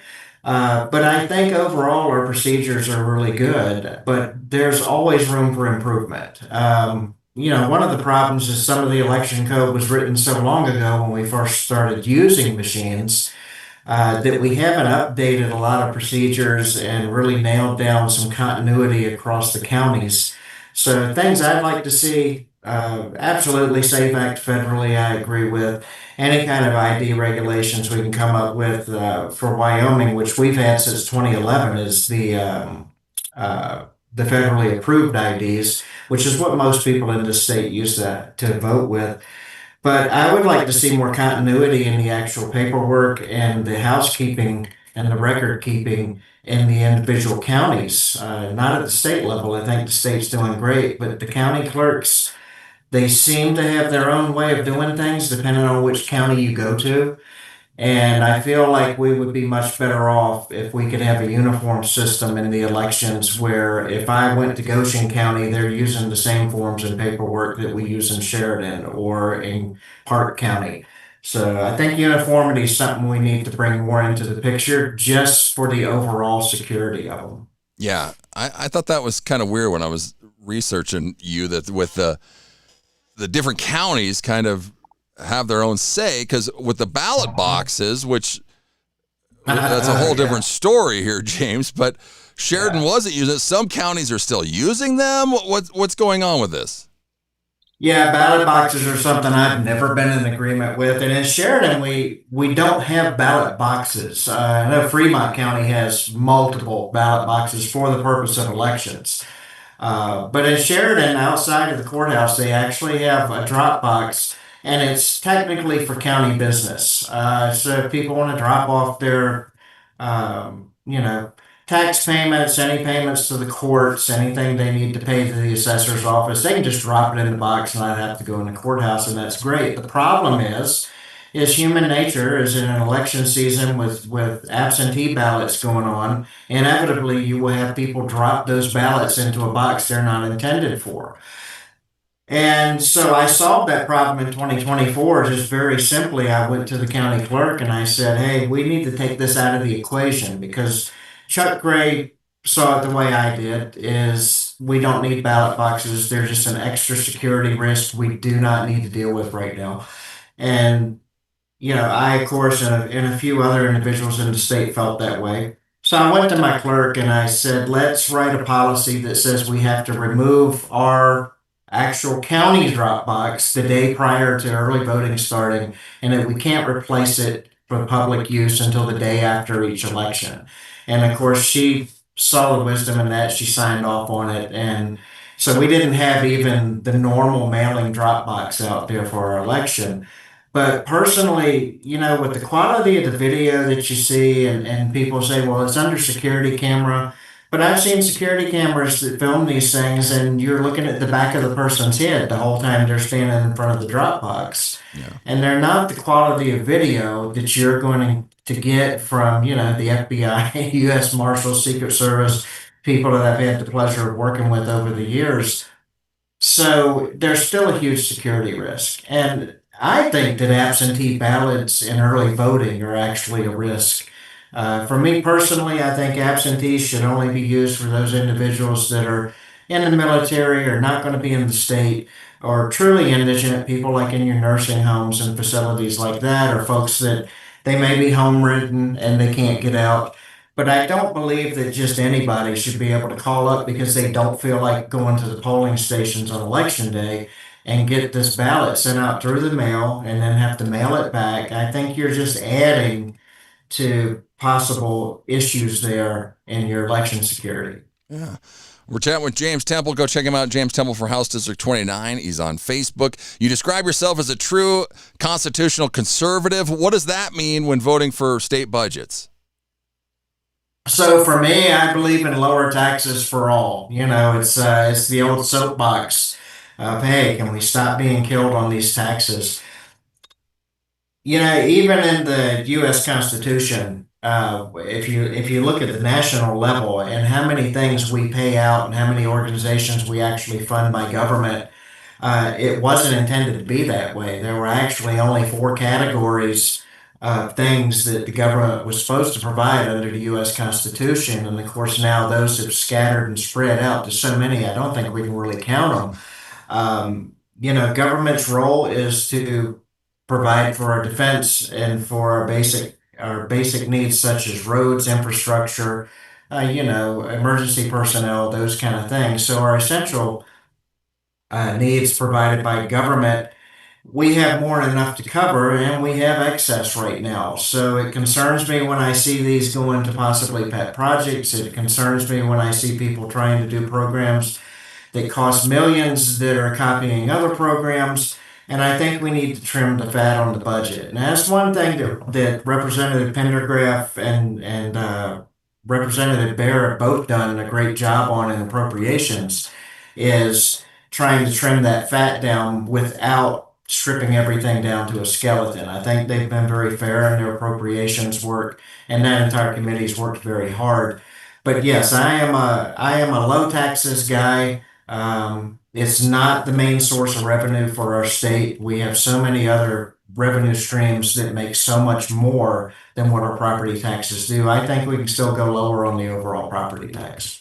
Yeah, I mean, speaking of property tax, if you go to James's Facebook page, scroll down, he's got an incredible article about property taxes and how the state, I think it's 1.9 billion or something. He says, don't believe what they tell you.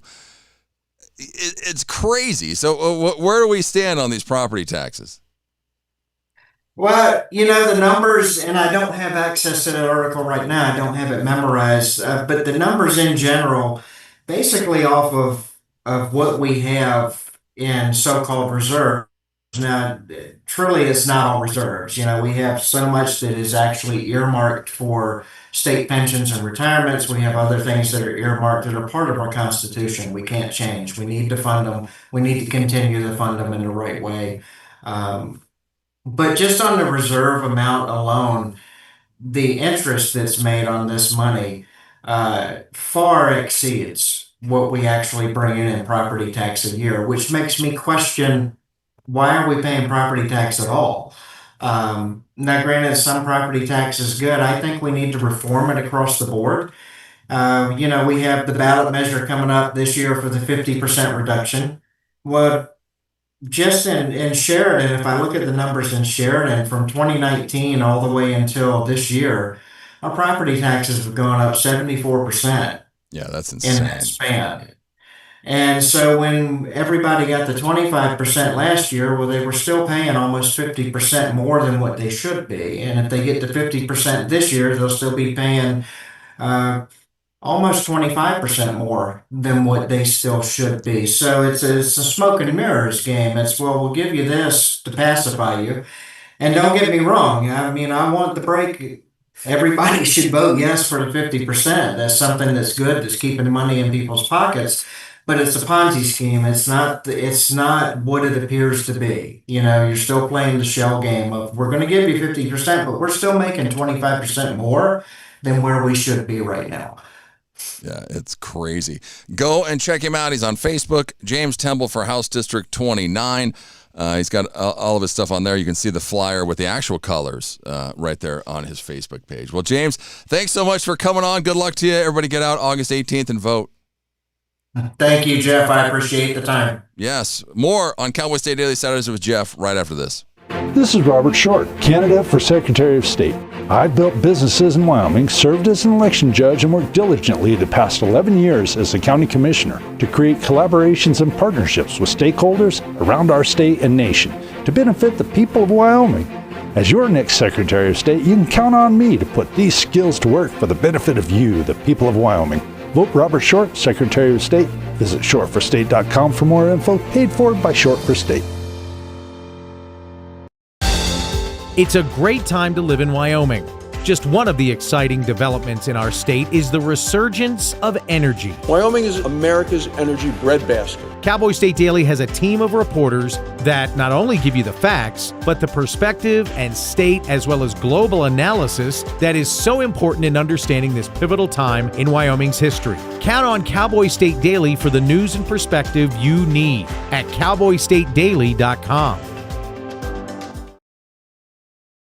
This is the Cowboy State Daily Radio Network.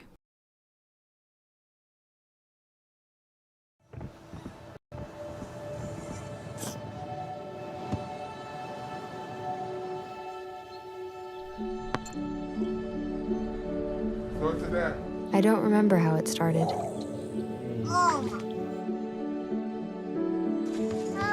Our back and forth. Victory. Fumble. Repeat. It always came back. Dad! Okay, here we go, throw it! Yeah. You probably don't remember what you told me, That was perfect. but I heard every word. Nice.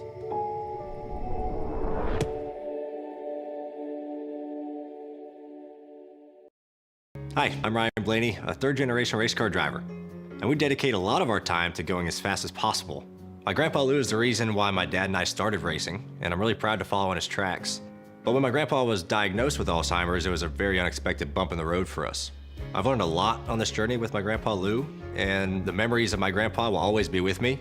And in our family, we're used to getting involved, and I encourage you to do the same, especially when it comes to caring for your loved ones. When I think about Alzheimer's and the impact it had on my family, I recognize that losing a race isn't such a bad day after all.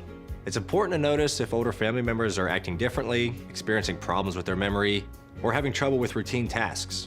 Talking about Alzheimer's can be really tough, but if you notice something, have a conversation with your loved one. Encourage them to see a doctor or offer to go with them. Early detection of Alzheimer's can give your family time to explore support services, make a plan for the future, and access available treatments. If you or your family are noticing changes, it could be Alzheimer's. Talk about seeing a doctor together.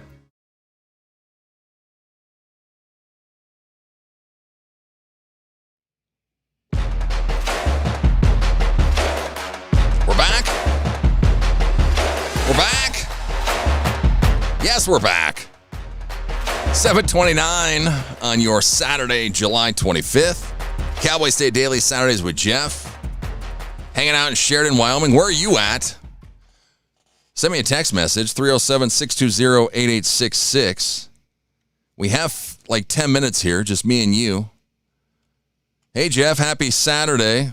I'm 11 days out from my hip surgery, and I'm definitely on the mend for sure. I feel so much better. Time to plan my next trip back to Wyoming and the Bighorns. Heck yeah, James. You're coming out here, let me know. James had hip surgery like a week or so ago. That's good. He's on the mend. It's crazy having hip surgery nowadays. You're like back up and going in days. It's crazy. So hopefully he's done with the walker and back just walking normal. I know our buddy Steve Moore from the Cranberry Merchants, he had a hip surgery. I think it was about a week or two. Well, he would post videos of himself. He'd go to the store and use the cart and walk with it and do laps around the grocery stores. What do you think about LeBron James signing with the Philadelphia 76ers? Yesterday morning, I got up. I slept in because it was Friday, and then I'm sitting here prepping for the show and look down, and I'm like, what? LeBron has signed with the Sixers? Really? I don't know. If you watch the show, if you watch my podcast with me and my brother, Two Bros, No Script, I'm kind of a LeBron fan just because my kid is a huge LeBron fan. He called me last night. We talked for like an hour on the phone about this. Just trying to dissect it. Why would he go to Philadelphia? I don't get it. I was listening to a guy like a week ago, and he was saying that LeBron's wife, and I think he still has a daughter at home, are staying in L.A., because, he probably owns a mansion in L.A. So he was thinking that he would go somewhere warm so he could get back to L.A. on a whim. Or somewhere close like Golden State, maybe even the Clippers. I was thinking maybe he'll go to the Clippers and stay in Los Angeles. But no, or even Miami. Miami teased like a LeBron press conference coming up on Monday. Well, obviously that's not happening. I don't get it. Now, Brian Windhorst has an article that just uploaded this morning on ESPN.com. He first says that it must have been, agonizing for LeBron. He told the Lakers back on June 30th that he wasn't returning. It took him almost a month to decide on the Sixers. But then he says the decision was simple. The Sixers are the best positioned team to win the 2027 NBA title with him joining the team. And this is what my son and I talked about, is I figured he would probably go to an Eastern Conference team because the East is a lot easier than the West. The Sixers were in it last year. They did get swept by the Knicks, but the Knicks were the Knicks were kind of on a destiny to win it this year. Can Joel Embiid stay healthy? The Sixers picked up Jaylen Brown, the stud from the Celtics. You still have to contest with the Cavs. But LeBron went back to Cleveland and won a title because the East is always weaker than the West. And then the Sixers getting Jaylen Brown, that was a huge difference for the team and for LeBron going there. They still have Tyrese Maxey. He has a strong relationship with LeBron. They got a big man, which the Lakers haven't had the last couple of years. But now, Miami is also in the East, and Giannis went there. So we'll see. I'm also kind of upset that he signed with Philadelphia 2 years, $8 million, when last year he made $53 million with the Lakers. So you can steal from the Lakers for the last few years and then go to a new team and sign for pennies, which I know he said it's not about money. It's about happiness. It's about maybe winning another title. But maybe if you would have stayed with the Lakers for $8 million and got more teammates around you and Luka's there, come on. Remember when Jordan came back? He was making like $2 million with the Bulls, and that's how they were able to string some championships together on his second run. And then Jordan came back and went to the Hornets. Is this LeBron run going to be kind of like Jordan's last 2 years with the Hornets? It was just pathetic. I don't think so, because the Hornets were awful, and the Sixers are still in it. What do you think? Send me a text message, 307-620-8866. You can also go on our YouTube page. Chat right there. James says, thanks, Jeff. Yeah. Incredible. Today, in Jeff concert history, July 25th, the only concert that I have seen on July 25th was Rob Zombie, Marilyn Manson at the Metra in Billings. July 25th, 2019. 7 years ago, Rob Zombie, Marilyn Manson. The first time I saw Marilyn Manson was June 24th, 1997 at Ozfest at Mile High. There might be a few of you listening that were at that show. Also, you probably were at the Rob Zombie Manson show in Billings. Then I saw Manson in 2001 at Ozfest at Alpine Valley in Wisconsin. Saw him August 18th, 2007 at Fiddler's Green with Slayer. And then I saw Marilyn Manson last year at Aftershock. I can't believe I've seen Marilyn Manson 5 times live in concert. The first time I saw him at Ozfest back in 97, it was so crazy. He would pick up, they were singing the songs. There was like a handle of whiskey or something. I can't remember what it was. He would take a drink and he would turn around to the drummer and he would spit it on him. Numerous times. I was waiting for the drummer to like get up and leave. Quit spitting stuff at me. I think he was a good sport though. Or something. Andrew Dean's already there.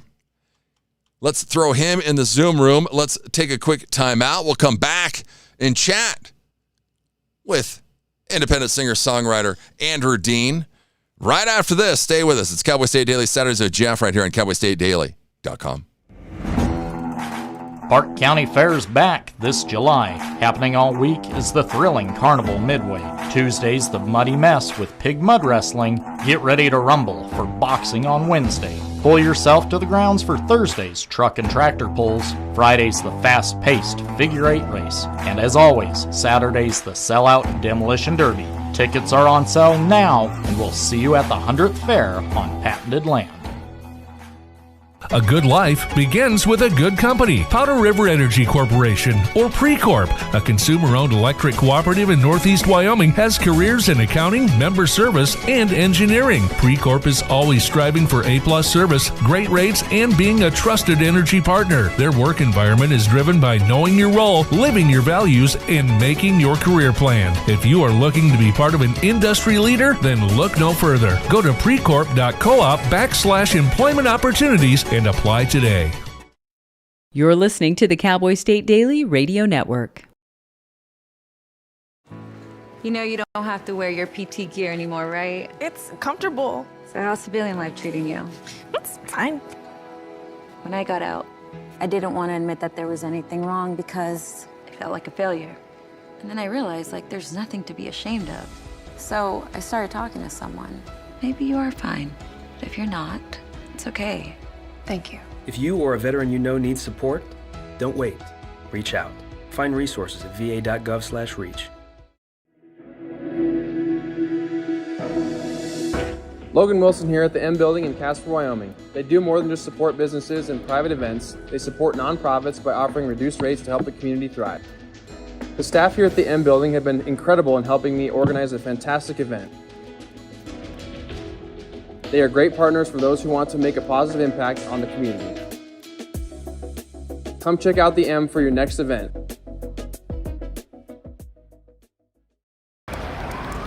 Hate is loud.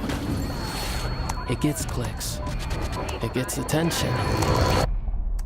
Hate, however, is actually quite small. But love is the majority. Filling up something far more important than any feed. Love fills our hearts, our lives, our every day with understanding, empathy, and compassion. Leaving hate to become what it truly is, a whisper.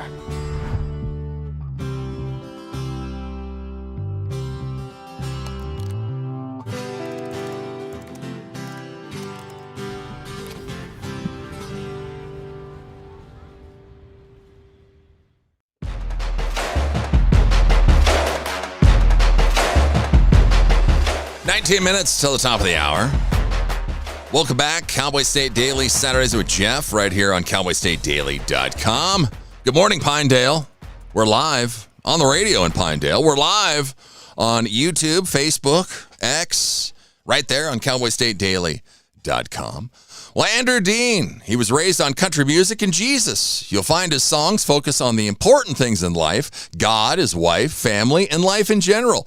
Making music with his very talented friends, Andrew Dean and the Farm Machine continues to make a big splash on the music scene. He's won over 70 national and international awards. His latest single, Find a Way, is out now. He's hanging out in the Zoom room. Good morning, Andrew. Thanks so much for coming on the show. Good morning, Jeff. Hey, thanks a lot for having us this morning. Well, wow. Well, you're in Ohio for the summer. You're back home, but we'll chat about that. But first, what was going on yesterday? This Christmas in July, you played like 4 shows yesterday? Yeah, we did 4 shows in 24 hours. Everybody and his brother wanted a Christmas show, so we did them. Well, I guess it is Christmas today. It's July 25th, so yesterday was like Christmas Eve in July. Yep, I've got another one today, so yeah. Oh, yeah. 4 shows. Were these a half hour? Were these an hour? How long were these? Well, some were an hour, some were a little over an hour. Yeah, it was a lot to do, but I told my wife, I said, I don't know about all this Christmas stuff going on for 4 shows, but yeah, it was a busy day. Incredible. Yeah, I saw that. I was like, oh, this guy, I mean, he already plays like 200 shows a year. It's incredible. He's in Ohio half the year, Florida half the year. As a kid, you start taking piano lessons at like the age of 7. You play guitar, you play bass. When was it, Andrew? You're like, okay, music's my life. Probably about 4 years old. I'd stand in front of the stereo with the yardstick, playing the yardstick, and my mother didn't have it in her hands if I had it in my hands. So yeah, it was good. I mean, you do rock, blues, outlaw country, gospel. Mm-hmm. How do we do it?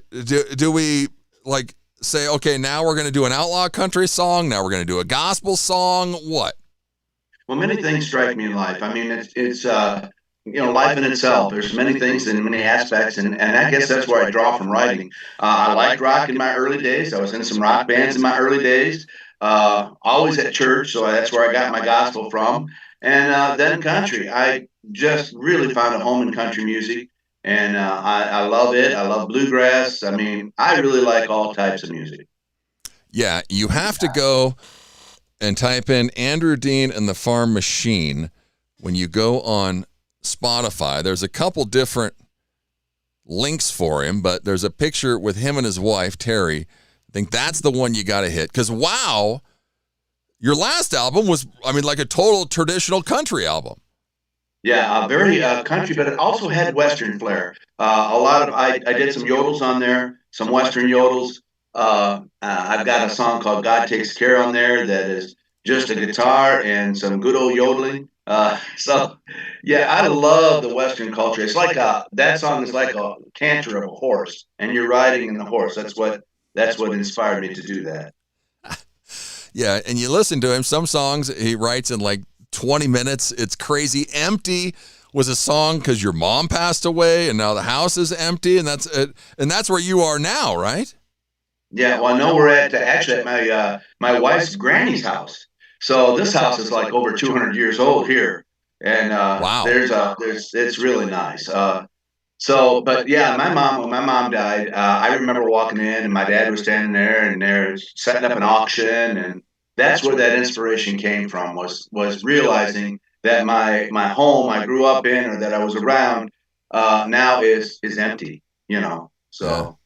Yeah, it's much different when your parents start passing away. 200 shows a year. How do you book this? Is it repeat gigs? Is it what? How do we do this?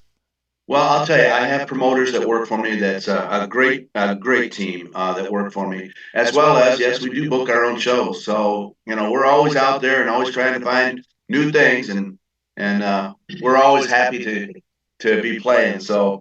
And one of the other things too we've been following a lot is the Big Boy. The Big Boy's been through here. Are you aware of what that steam engine is? I'm sure you probably are out there in Wyoming. Oh, the locomotive, the train, yeah. Yeah. So there's been all kinds of festivals and stuff going on up here because that's something new to us. I mean, it's not every day you see a 1.2 million pound steamer coming on down the tracks. So it's cool. And then they have festivals along the way, so we get to play a lot of those too as well. Yeah, you need to go check out Andrew. He's at andrewdeanmusic.com. He's on Facebook, Spotify. He's everywhere. Go check out his social media because it's been cool. You've been posting all these pictures of old time, of memories of places you were at. You're asking people, can you name this location? These have to bring back a lot of memories. What's the picture that's brought back the most memories so far? Well, probably one of the great ones that I love is Joanne Cash. I toured with her for a little while, Johnny Cash's sister. And so being around the Cash family and that, it's just so many great memories. I mean, what an experience in life. And we all along the trail, we've met a lot of wonderful, wonderful people. So one of these days I'll write a book, I think. Yeah, he needs to. It's crazy the people that you've met, and it's still continuing. I love the long hair. How long did that last? Well, it eventually got very hot. It was longer than a horsetail, I can tell you. It was 3 foot long when it was cut. Donated it to the Locks of Love in memory of my sister. I started to let it grow a little bit this last year, and it got to a point. I did a show where it was like 102 on the stage, and I came home and said haircut day. So yeah, I couldn't believe it. I was shocked when you started posting the pictures with. Yeah, it is like a horsetail. That thing's all the way down the middle of his back. It's crazy. I mean, you go to his website, you click on awards, and we mentioned it, 70 awards. The list, it's a whole page. it's incredible. Has there been one specific award? Is it all of them? We love them all. What? Well, Jeff, we've really been honored. I mean, we've been honored to do so many different things. The Humanitarian Award was really out of the blue. We played a lot of flood victims. We did shows for them to raise money to help, things like that. I mean, God's put us in great places that is really. I'm amazed sometimes myself. The awards, I love the people I meet when I get awards. That's really where my heart is. Yeah. Well, and one of them that we know is close to your heart, the International Singer-Songwriters Association. You're up for 11 awards this year. That's insane. Yeah, we're very blessed. I'll tell you, this latest duet with Georgette Jones, who's the daughter of George Jones and Tammy Wynette.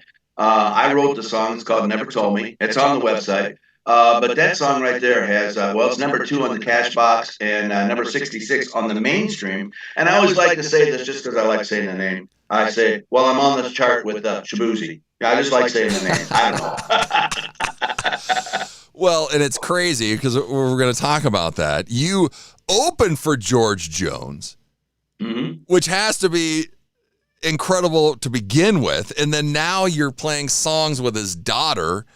This isn't the first one, though, right, Andrew? Well, this is the first one with Georgette. Now, I have sung with Georgette on the stage before at Sandusky County about 2 years ago, but she's been a good friend of ours. And so I can't really let it out of the bag, but there's more percolating. Let's put it that way. Because, I mean, opening for George, you had to know Georgette. How did we ask her? How did it happen? Well, we're friends. I mean, we've been friends, and she's an amazing talent. I tell you, if you haven't heard her before, she sounds just like her mama, Tammy Wynette. Oh, she's got a voice of an angel. Yeah, the daughter of George Jones and Tammy Wynette, which is incredible to begin with. So you wrote the song. Tell us about the song that you guys have right now.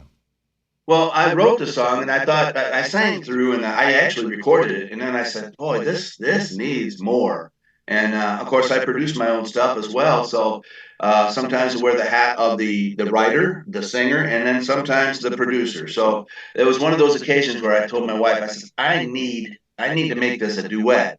Well, I sang it with another woman, so I had to, get my wife's permission first because I have to sleep sometime.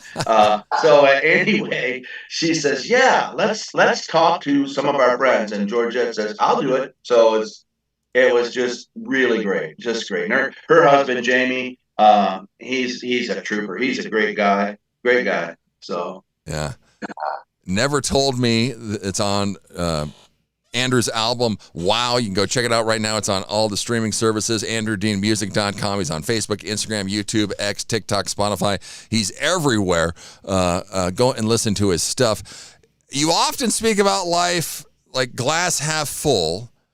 In a world that's very chaotic, how do you bring this healing to listeners? Well, love and kindness. The world needs it more than ever. And I want to be part of that. If somebody starts getting a little rough around the edges, I just try to find a very a good message to give them. I hope they grow in a positive way, but I don't surround myself with negativism. I surround myself with positive people. There are situations in life that can bring you down, but there's also resources. And one of my good resources is the Bible. I read that, and it helps me get through. He's helped me find a way many times. So, yeah. Following you, Andrew, you love 4th of July. He loves singing patriotic music. Now he's just doing Christmas stuff. What do we like? Do we like country shows? Do we like patriotic shows? Do we like gospel shows? What do we like performing? Can I say all of the above? Yeah, depending on the year, it's probably nice. I love being around people, and sometimes they sing my songs back to me, and that's that's really cool. When I hear people singing, a crowd singing it back, that's like, wow, that's icing on the cake. I love that. Yeah, well, and I mean, you're passionate about performing for veterans, children, seniors, families. I mean, is there a story that comes to mind? What's something, an encounter that you've had recently with somebody at a show? Well, there's many times. I mean, from Shriners events to various things like that we've done. That you see how you impact people's life. You raise money to help the cause. Like when people got flooded out, and then you go in and you do a concert, and then they reap the benefits of the money that helps them get reestablished and find their peace in life. That is so rewarding. And like I say, God's put us places. He directs us places that shows us that, and we're so blessed. Being out west, that was cool too. We did a 19-state tour here a little while back. We were in your state, Wyoming, for a short stint. Oh wow! We went on down to Texas. I rode a longhorn steer in Texas too. Now that was an experience. Where'd you go in Wyoming?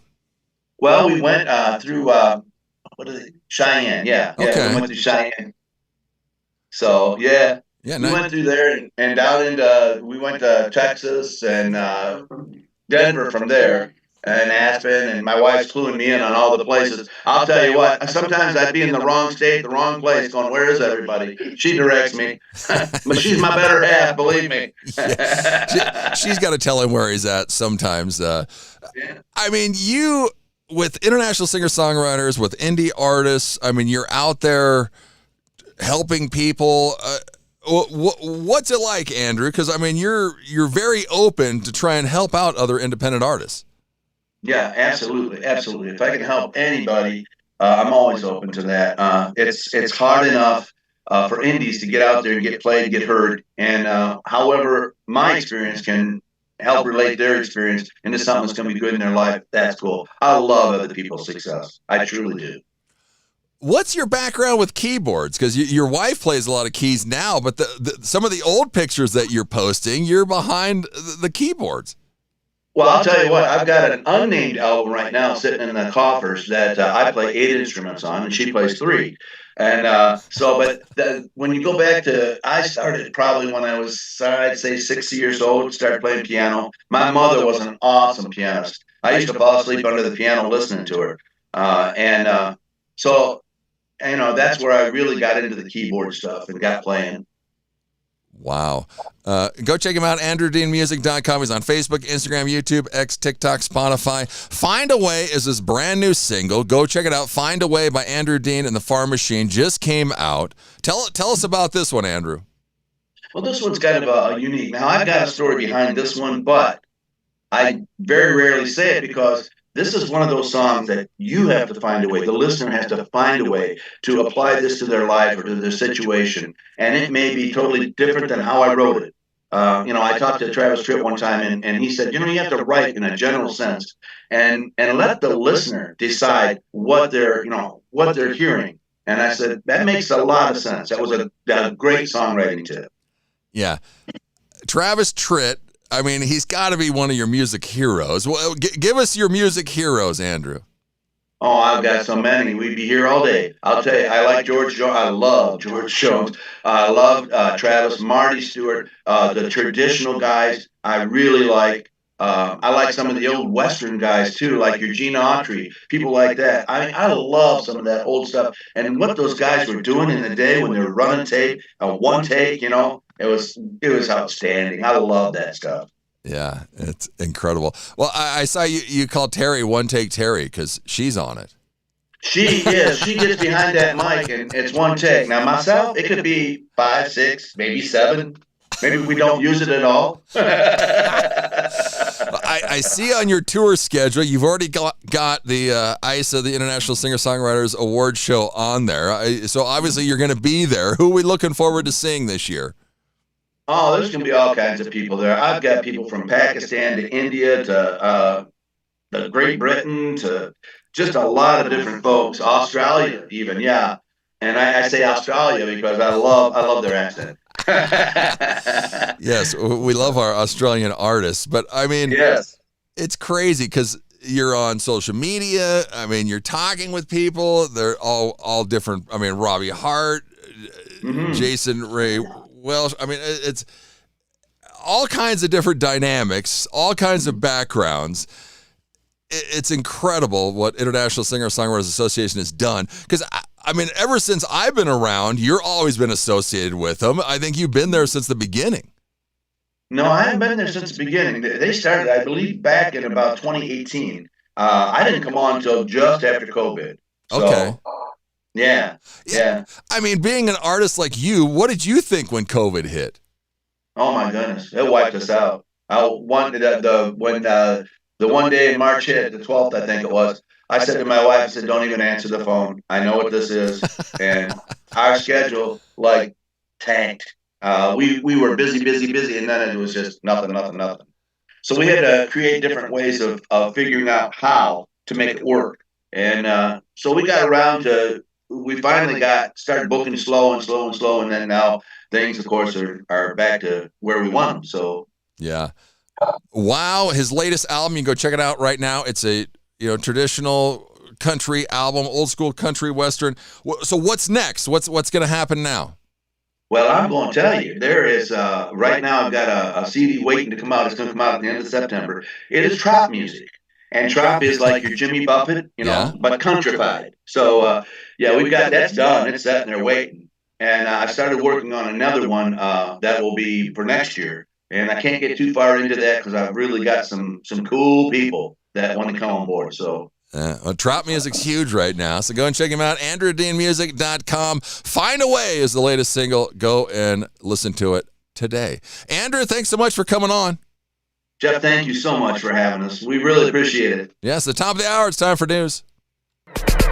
It's time to take a look at what's happening around Wyoming from the Cowboy State Daily News Center. I'm Reese Cowan, in for Mac Watson. Moments after lightning struck, Casper missionaries watched the Fish Creek fire explode to life and rushed 20 teen campers to safety. Cowboy State Daily's Colby Fedor reports that residents stayed behind to look after neighbors and livestock. As they were driving away, they said that they saw the mountain burning. The owner of Fish Creek Ranch nearby says that ranchers, if you know them, won't leave until they have to leave. So while most people were evacuating, he decided to stay to make sure everyone was okay, check on neighbors, check on people's livestock. And luckily, no injuries have been reported yet. As of Thursday afternoon, the Albany County Sheriff's Department said that the fire is now 50% contained. The area is still in a go evacuation mode, which means people need to be ready to leave at a moment's notice. As firefighters continue working to fully contain the Fish Creek fire, officials are asking the public to avoid the area so emergency crews can safely continue their work.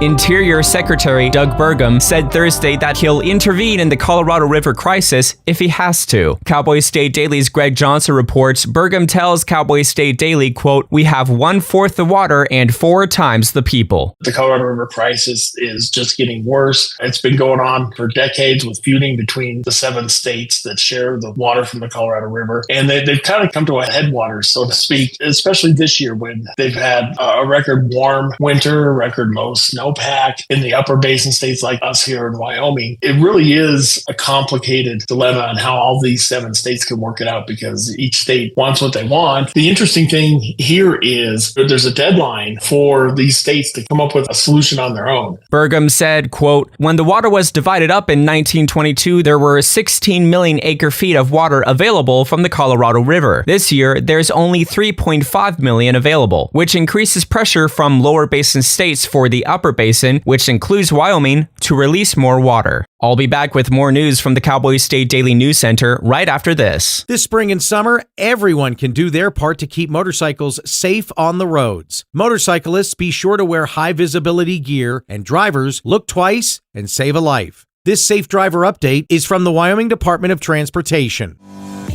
Development, whether from wind energy or gas, is a landowner's choice. Private property rights have shaped Wyoming for generations. It's the Wyoming way. More information can be found at poweringupwyoming.org.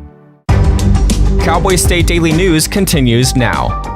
Teton County rancher Frank Chapman dropped out of the 10-candidate race for the Republican nomination in Wyoming's U.S. House race on Thursday. Cowboy State Daily's Claire McFarland reports that Chapman told Cowboy State Daily that there's too much clutter in that crowded race. There are 10 Republican candidates in this primary race. One of them will move on to the general, meaning a person with just a sliver over 10% could have won the primary and arguably the general in this red state. And so on Thursday, Thursday morning, Frank Chapman announced that he's dropping out of the race. He has loaned himself about $1 million in the race. He had spent closer to around $600,000 as of July 1st. And he said, this is cluttered. It's hard to get your message across in this field. And this doesn't seem like a good use of anyone's money. Chapman tells Cowboy State Daily he may run for office again if the people wish it.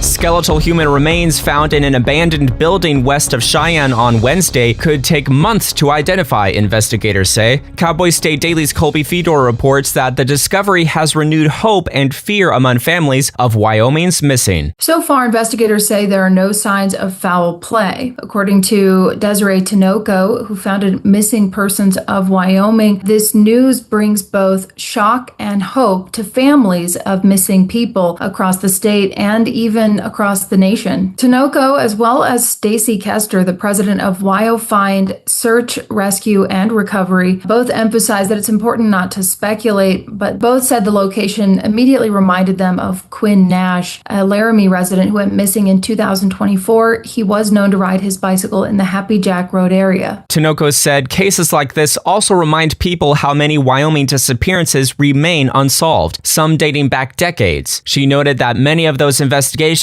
are so old, the original investigators have retired or died. And that's today's news. Get your free digital subscription to Wyoming's only statewide newspaper by hitting the daily newsletter button on cowboystatedaily.com. I'm Reese Cowan, in for Mac. I did cheerleading through high school. I went to the Colts cheerleading and I loved it. I was about to go to work and my arm went numb on me. I knew I couldn't speak and I collapsed. After 36 hours, Tessa's worried family and friends called police, who found her on the floor after suffering a stroke. For 2 days, I was unconscious. I don't remember anything. Thanks to the American Heart Association's support of life-saving research and medical breakthroughs, Tessa got her life back. I don't have a limp anymore, and I am so encouraged because I can speak now. To learn more about how the American Heart Association is saving lives, go to helpheart.org.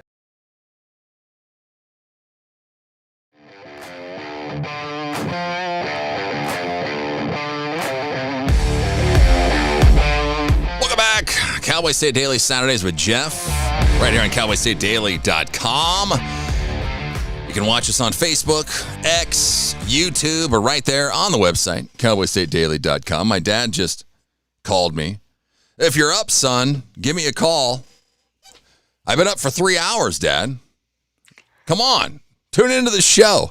Aaron Everett, he grew up in Sheridan 25 years ago. Moskill, his up-and-coming band, had just landed a record deal. For that label, Aaron wrote a tribute album to his life right here in Sheridan, Wyoming. Now you can hear the songs. Thursday night, Wyo Theater. Show starts at 7 o'clock. Go and get your tickets at wyotheater.com. We're stoked to have Aaron on the show. Thanks so much for coming on. Yeah, glad to be here. It's exciting. Thanks for having me on. Well, I just love all of your social media posts. You can't wait. You were here for rodeo. I mean, this guy is itching to get back here to get on the Wyo Theater stage. Yeah, no, I love Sheridan. We spend a lot of time there. It's still kind of a heart home for us. So it's a really important place in my life, and I'm just I live in Colorado, but Sheridan still just remains home to me. So we go to rodeo almost every year. It's right around my birthday. So my parents, when we were little, that was like to celebrate my birthday, we'd go to rodeo. So I can't get enough of Sheridan, honestly. No, he was just here for rodeo, which was a week ago or something. Is family, friends, who's still here? Well, we still do a lot of work in Sheridan. So we've my dad does a lot of work in Sheridan. He's got a house in Sheridan. We split time there. He splits time between Sheridan and Fort Collins. And so, yeah, especially in summer, he's in Sheridan a lot. And we do a lot of business there as a company and in the real estate world and Twin Butte Storage and some other things that we've got as involvement with up there. So we're just back and forth a lot. I drive to Sheridan often to help him out or just, go up to go visit. Yeah, the band, originally formed in your college days in the late 90s. Yep. What was the spark? Why did the band come back? What happened?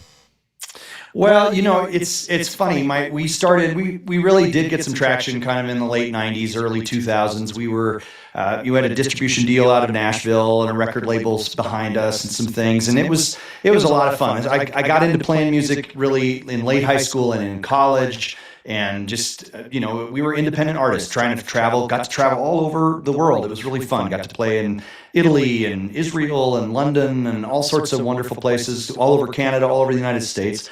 And, as that goes on, our label kind of got into a position where it was right in the digital transition between, when you were selling CDs and T-shirts and stuff, and that's how you sort of made your money on the road. All of a sudden, Napster was around and Apple Music and, eventually Spotify. And our label just didn't really keep up. My wife joined the band. She wasn't my wife when she joined in the band, and then became my wife eventually through that process. We had 4 kids.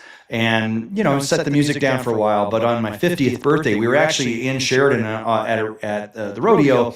My wife said, well, what do you want to do for your birthday? And I said, I don't really want to do much. And then just kind of woke up one evening or one morning and said, you know what I would really like to do? I'd like to play music again. So we did a reunion show for my 50th birthday last November.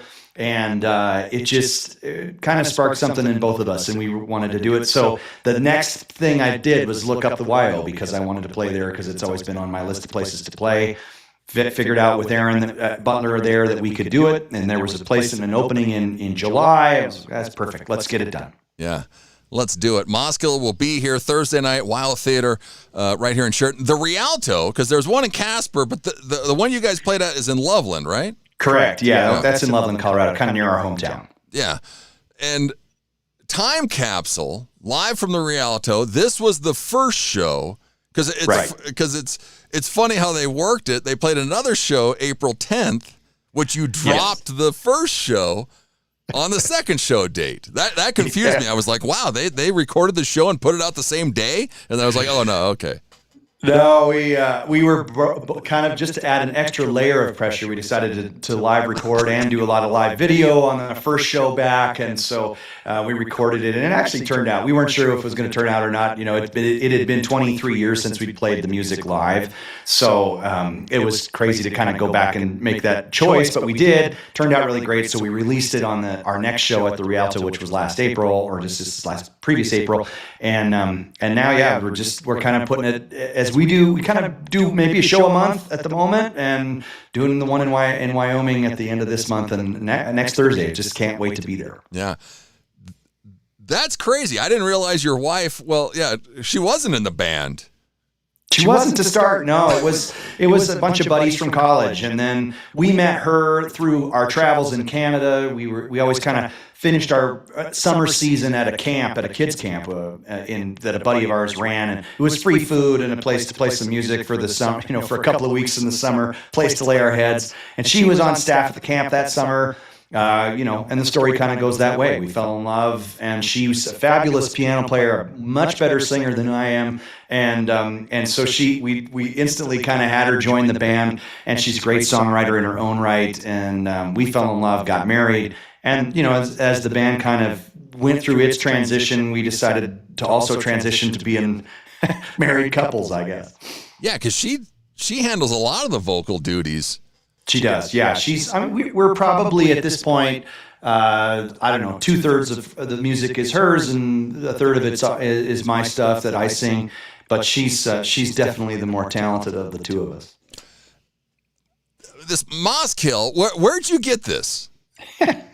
Yeah, well, I'll tell this story at the show, but it comes from the Bible, actually, and it actually means contemplative psalm. And I found it years ago when that's where the band started, was at a Bible college in Canada. And so we were kind of in the middle of doing all that stuff. And that was one of the things. If you read the Psalms, right above it, it'll say a Moskill by David.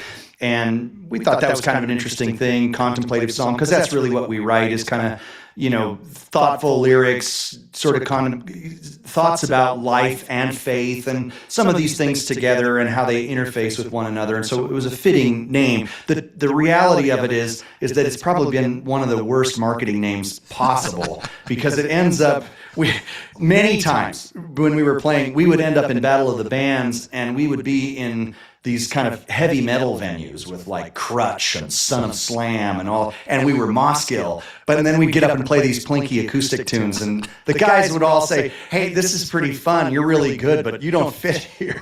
So it's not been the best marketing name. We'll say that. Where's the death metal? No, it's just Moskill, but no, it's not. Because you look up the word, it's a Hebrew term found in titles of 13 Psalms that generally means a contemplation, instruction, or song imparting wise insight. So, I mean, it's a great word, but it's just like maybe audacious to say that it's wise insight, but at least we caught the contemplative part.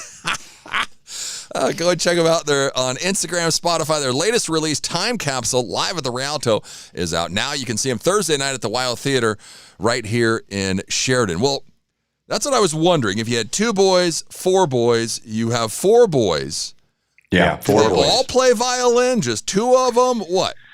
So 3 of my kids are really, really great musicians with instruments. My oldest son's a great singer. He doesn't admit it, but he's a great singer. But the 2 of one plays the viola, one plays violin. My oldest son is actually in Boston. He plays violin and is studying out there. And then 2 of my sons are going to play with us at the show. So one of them plays electric guitar. He's a really great player, and then the other one's going to play viola and play some drums for us too. So it's kind of a family affair, but also we've got some great friends that are really talented musicians that are playing with us. So it's we do put on a reasonably good show, and we tell great stories, lots of good memories, and fittingly, most of these songs really do come from my time when I grew up in Sheridan. We lived there from 1979 until 1987, somewhere in there. And there's no better place in the world to grow up as a boy than Sheridan, Wyoming. No, and one of your kids, you were at Walt Disney World, or he's playing? Yeah. I mean, this looked like a pretty intense. Yeah, so both the viola and violin player have played at kind of 2 of the better stages in the country. They've played at Carnegie Hall, and then they've also played at Walt Disney Concert Hall in Los Angeles, my youngest son, who will be with us at the show playing viola. So really great, talented young men. It's wonderful when your kids outdo you, and they have. So it's really great. Yeah, that's... what a proud parent moment that has to be for Aaron. Man, to sit there at Carnegie Hall and watch your 2 kids play, it's hard not to get choked up, that's for sure. Yeah. Bighorn Mountains, it's on Time Capsule. This song is about right here. Tell us what's going on with this song. Yeah, well, we were traveling, and we were driving across southern Wyoming, actually, and it reminded me, there's nothing in southern Wyoming that really reminds you of the Bighorns, but we were driving across 80, and we had to stop for the night in Wyoming somewhere, and it just reminded me and jogged my memory about being a kid in the Bighorns, and so started kind of contemplating, this story about life there, why Wyoming mornings are more beautiful, and what's actually happening in my head, and sort of just a story of a young guy kind of trying to figure out his way through life, and Sheridan is this anchor point for me, really, in my life. It's a wonderful place, and when I was writing that song, which is a long time ago, I wasn't married. I was very single. It was very lonesome out there in a van by myself or with a couple of buddies, and it was a great reminder as we stopped in Wyoming to go, you know what, this actually is my home. This is really where my heart is, and has been since I was a young man. So that's what the song's about. There's a couple on that album, on my honor albums. One's Tongue River Wind, we'll finish the show with that. That one's really it's a story about kind of, we had a dog that had lived with us for a long time. It's a great country song, right? I had a dog, and but it's really about our dog, and she ended up getting really old. We were living in Colorado, had to put her down, and she was sort of our last reminder of Sheridan. So it's this kind of prayer about, man, I hope that someday when life comes to an end, I'll feel the Tongue River Wind again, because it's a super special place in my life. So there are a lot of songs on there. Child of the West is another one that's just sort of about growing up in the West, what it's like to have a Wyoming wind blow through your clothes, and we can't really know each other until we know that that's what's happened for us. Yeah, they say kind of Dave Matthews-y, the samples. It's kind of like 90s, early 2000s. Yeah, that's the time capsule piece. Is a lot of the people that were at that show in November said, man, that was just like going back 30 years because the music, we really didn't do much to advance the music from when we had played it back on the road. We played them very much like we had written them, done them on the album. And a lot of people said, that just feels like I was in a time capsule. So it's a great name for the album, but also kind of, I think after COVID, a lot of us, live music is kind of, it was one of those things that took the brute force of that deal. And so getting back in front of people and kind of getting into the habit of going out and listening to music, and especially original music, listening to it and trying to hear it and hear the lyrics and hear the songs. It actually is a really fun thing to do, and I think a lot of us had lost it. So I'm thrilled to be kind of contributing back and helping people kind of remember what it was like back in the 90s when we'd all go out and watch a show. Yeah. One newer one, Jennifer Smiles. If you go and check out their social media, they've got the story about this. This is cool. This is one of your wife's friends. Are you guys both newer? It's my wife's friend. We're friends now just because of via my wife. But my wife's friend, they worked at a grocery store, Save On Foods, which is in Canada. And my wife's friend has Down syndrome. And so she's this wonderful lady, just kind of everything. She wears everything on her shirt sleeve kind of thing. You know exactly where Jen stands at every moment because of how she operates. And she's awesome. And she has a fabulous smile. And my wife would notice as people would come to the till, they might be having a bad day, and they would start doing the checkout, and Jennifer would be doing the bagging, and she would realize and she'd see that Jen's smile would actually change the demeanor of the people that were in line. So my wife wrote a song about it. It's a real special song to us for sure. Yeah, and you might hear it. Thursday night, Wild Theater. Go and get your tickets, wildtheater.com. Mosque Hill, they're on Instagram, Spotify, their latest release, Time Capsule. You can go check that out live from the Rialto. Just came out back in April. Aaron, what emotions are going to be coming through you? You're going to be finally on Wild Theater stage singing these songs about Sheridan that you wrote about Sheridan. Here you are. Yeah, we'll see if I can hold it together. I'm a pretty emotional guy, so it'll be a great night. It's super fun to be at the Wild. I watched The Empire Strikes Back there when I was 5 years old. Yeah. So when it was still a theater, and it's going to be really cool. I think it's so amazing what's happened in Sheridan with the YO, and just what a centerpiece it is of arts and entertainment in that town, and really the great stuff that's actually started to happen because the YO is there in terms of just good music coming out of Sheridan, and good bands and good stuff and good songwriting coming out of that area. I know there's a songwriting deal they do every summer up at Spirit Wigwam, and there's just some really great stuff that I think has come because the YO's there. So yeah, emotions will be pretty high, but also, my best friend from high school now lives in Sheridan. He's aquatics director and swim coach, and we swam together in high school, and we're just really close friends, and I know he and his wife will be there. So it'll be a night full of emotion, but also really good. I think it's great to hear the stories, and also just kind of, there are so many of us that actually call Sheridan home, or at one point called Sheridan home, I think have very similar stories. I think we have really similar things that come from that because we love so much about it. It's this great interface with the Bighorns. It's right there. The town is wonderful. People know each other when they're on the street. They see each other. They laugh. They smile. It's just I think it's still the best small town in America. Yeah, incredible. Brent Moore, is that? That's him. Wow. Yeah. Mosque Hill, Thursday night, YO Theater. It's going to be incredible. $24. Show starts at 7:00. Do not miss it. I mean, yeah, with your wife, your kids, it's going to be, I can't wait to see it after all of this. So I will be there for sure. I will come say hi to you. Aaron, thanks so much for coming on the show. You bet. It's great to talk with you. Thanks. Yes. Mosque Hill, Thursday night. We'll be back right after this. This is Robert Short, candidate for Secretary of State. I've built businesses in Wyoming, served as an election judge, and worked diligently the past 11 years as a county commissioner to create collaborations and partnerships with stakeholders around our state and nation to benefit the people of Wyoming. As your next Secretary of State, you can count on me to put these skills to work for the benefit of you, the people of Wyoming. Vote Robert Short, Secretary of State. Visit shortforstate.com for more info, paid for by Short for State.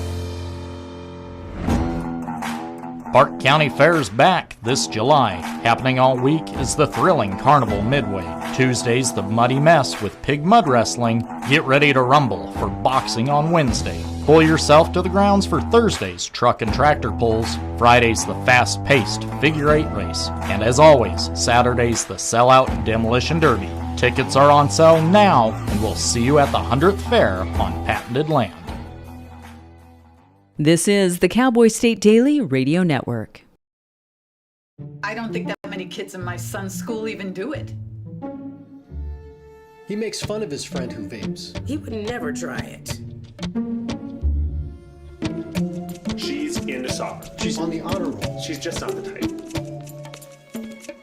No way. No way. No way. No way, my kid would never vape. Get your head out of the cloud.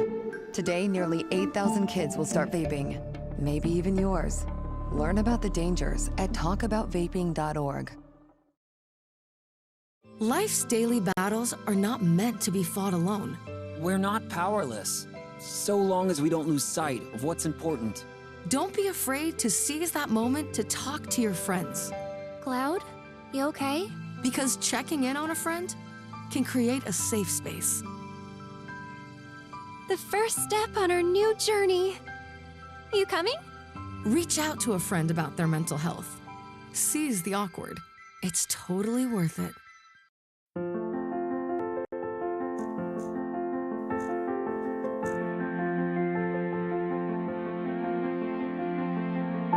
There are a lot of words I would use to describe my daughter. Kind, strong, hilarious. When I think about how much she's experienced in her life, on a journey that we're now on together as a family, I'll make you something to eat, okay? we can't help but be inspired by her every day. Hey, Mom, we're about to start the movie. Oh, yeah, I'll be right there. Okay. So really, we're the lucky ones. Learn about adopting a teen from foster care. You can't imagine the reward. Visit adoptuskids.org.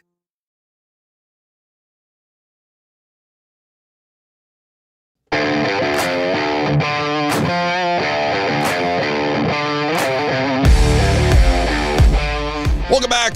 Cowboy State Daily, Saturdays with Jeff.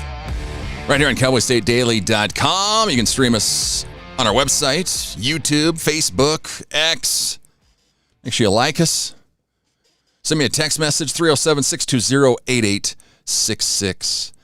Well, Aubrey Dale, she's a Colorado-based singer-songwriter cutting her teeth in the state's country music scene with raw honesty and a no-frills edge. Her debut album, Fireweed, is streaming anywhere you listen to music, and you can see her tonight at the Lincoln in Cheyenne, opening for Double Wide. Go to lincolncheyenne.com to get your tickets.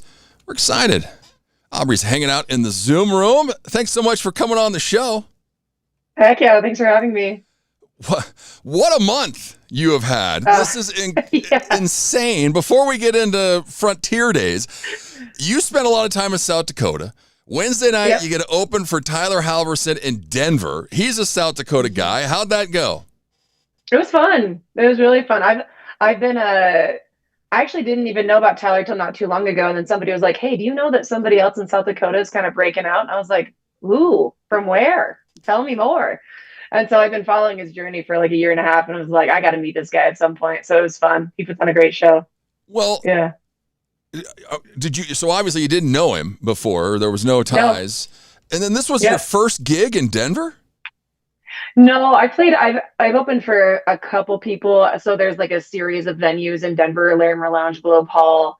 I'm going to space the last one. And I opened for a local guy there. Actually, a couple local artists down there, but this was like this was opening for like a regional act, my first time. And it was my first time at Larimer Lounge. Yeah. How was Larimer Lounge? It was awesome. Yeah, it's a cool little venue. It's like a dive bar / venue. And I mean, for a Wednesday night, there's maybe like 50 some people in there. So it felt full. It's small. Yeah. But like people were there to see Tyler, which was cool. So it's like, okay, it's working for him. So it was fun and fun to make new connections too. Exactly. So, yeah. Get some Yeah, it new was fun. fans. Last Saturday, you opened for Ashley McBride in Colorado Springs. You said on some of your videos, this is one of your idols. You were looking forward to this so much. The pictures looked awesome. How'd it go? It was a dream. It was truly a dream. I mean, I was freaking out. So I was so nervous. And I told my band, like, I usually show up to a show like lighthearted, fun, like, like I normally am not too in my head. And they all showed up and I was like, guys, if I seem off, I'm super nervous, which was a mistake because then they were super nervous. So then we were all super nervous. But I got to meet her before the show and then we ended up hanging out after for a little bit and it was awesome. Her crowd was so awesome. Like you don't always get that. Obviously you're meeting somebody else's crowd, somebody that they have like spoken to and connected with over years. And I'm like, hello, we've never met. Hopefully you like me. You got me for 45 minutes. So you're stuck with me. And they were so kind and fun. It was amazing. Yeah, all around. What was the conversation with Ashley like? So, well, beforehand, and I've opened for some more national acts, and some of them are really kind, some of them are just kind of like, oh, okay, cool. And her manager was like, hey, this is Aubrey Dale. She's opening for you, and she's like, I am so excited to share the stage with you. She took me back to her green room. We hung out there, met her band. We just talked about like the grind that I'm currently in and how she was on it.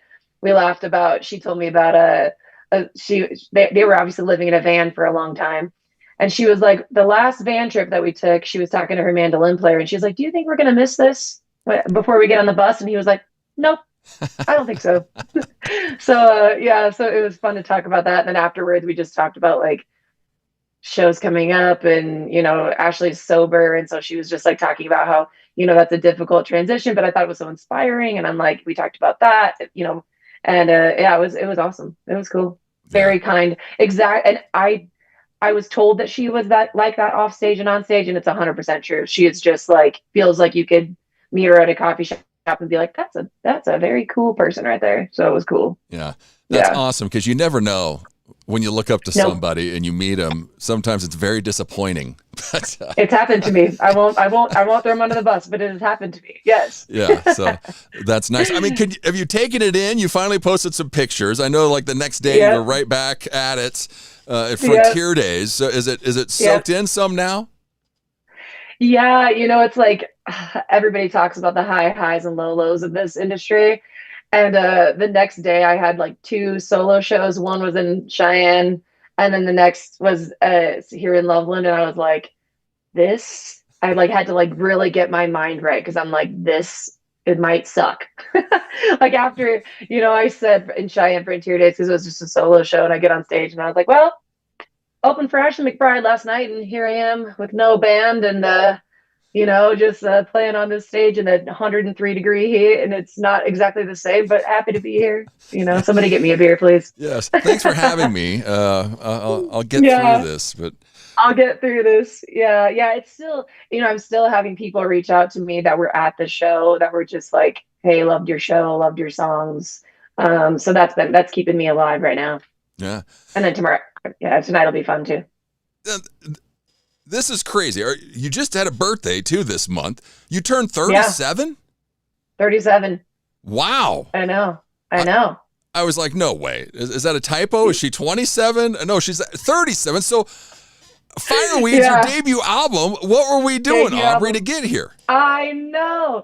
It's funny because I tell everybody at my shows, I'll be like, who else is 37? And everybody's like, I'm like, Taylor Swift.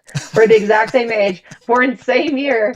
I'm like, one of us took a very different turn than the other, but I just needed more time to write my debut record. So, I know. I've written songs off and on, all the way up until this point. I never actually thought I was going to put out a record. And then I was like, you know what? I wrote a song, If Church Was a Bar.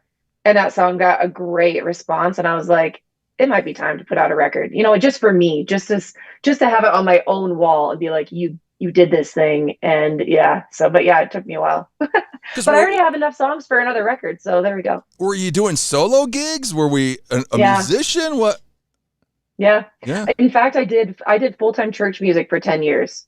Okay. So, and then I quit that for a few years and worked in breweries. And then I started playing solo again just for, a side hustle. And because I love it. I love the solo gigs. And then that kind of picked up. And then it was like, oh, crap, this is really picking up. And then I was like, well, I should probably start a band. And then I got these guys together. And then it just like went off the rails a little bit. So, yeah. I've only been in the band with my guys for about a year and a half. Wow, that's crazy. It kind of reminds me of a friend of mine, Patrick W. Stafford. Like 10 years ago, he made a New Year's resolution to write a song a month, and then now he just put out another song. He's got like 2 albums now, and he's the same thing. Yeah. Just was like, well, hey, you never know. You never know what's going to happen in life. You never know. My only complaint right now is I'm so busy. I need to write a song. I'm like, I need to sit down. I actually just finished a song a couple weeks ago called Hot Mess Express. And I had to finish it because I literally am on a Hot Mess Express. So I'm like, that's good. I got that song done. On to the next. Yeah. It's a true story. The true Hot Mess story. Express when it comes Very out. Very true. So, true story. I mean, Fireweed, the title, this is about the Front Range fires. Tell us this story. Yeah. So actually 2 summers ago, I was coming down from a songwriter thing up in Pagosa Springs with my friend Boda Pena. And the Front Range, it was kind of like up in the foothills, I mean, it was bad. Everybody was like talking like, how far is it going to come down into Loveland? And I was with a couple girlfriends and we were coming down I-25 home from that. We were watching the fire. And I was talking about South Dakota and how like the fires there are different because it's the plains. And, when you're looking at it from the mountains, it's so dooming. It's just like, it looks like it's all encompassing. And my friend was talking about this weed. I don't even know how we got on the topic. I think she was talking about it growing in Alaska, but it's also here. And she was like, did you know that she's a talker? So she's just like, do you know that there's this weed that grows really prolifically in ash and it's really beautiful? And so I'm looking it up and it is really beautiful. It's like bright pink. And as she's talking, I'm like, keep going, Kristen. I'm like, you're saying a song. And I was like, so then we started talking about how that sometimes is life. And we'd all been through like different things in our lives. So our entire trip was like, we call it our therapy trip. And so we were talking about like these different things we'd gone through and how we're going to overcome it. And I was like, Fire would be the perfect title to a record. And I didn't have a title at that time. And I was like, you know what? I'm going to write that song. And if I do, I'm going to call my record Fireweed. And so I went home and I wrote that song and there it is. Wow. Does she kid you? Does she say, I need, some kind of shout out or, She jokes. I mean, every time she's at a show, I always give her, and I totally give her credit for the idea because I'm like, it was her idea. And I was like, but that is a beautiful idea. And I was like, she never even talked about it being a song. I just was like, that's a song. Yeah. That's a song for sure. Yeah. As a songwriter, that's what you're thinking. Because South Dakota, the Front Range, what's influencing you more? I'm at the stage of life, I'm 37, where I think my life here is so busy that it makes me miss kind of the quiet. I miss my family. I miss South Dakota and the space. I miss kind of more of that simple life. So I'd say they're both kind of just coming to a head at the moment. It's like, I very much have my own life here and have worked hard to develop that and have a great community and a great fan group. And that's, seems to be growing, which is awesome. And then South Dakota is still just rooting me on, they're just like, holy crap, we never thought this would happen to you. And I was like, me either. This is great. Here I am. Go and check her out. She's at aubreydalemusic.com. She's on Facebook, Instagram, YouTube, TikTok, Spotify. Her debut album, Fireweed, is out now. You can see her tonight at the Lincoln and Cheyenne opening for Double Wide. I love your TikToks. You're like, I'm like, oh, here I am again in my car, talking in my car because I'm always in my car. You are. You're always in your car. I am. I literally am. And I'm like, I need to sing on this app. I'm like, nobody wants to hear me talk, but I'm like, all right, everybody, I swear I sing, but just come to my show. But yeah, on TikTok, I'm like, I didn't post for a long time because like I would overthink the TikToks. I'm like, it has to be perfect. It has to look really good. And I'm like, you know what? I might as well just show everybody who I am. And it's just that I'm a mess. So come on down, join the ride. I'm shocked she's not in her car while we're doing this interview, actually. So I was like, don't be driving for this interview. Be smart. So no.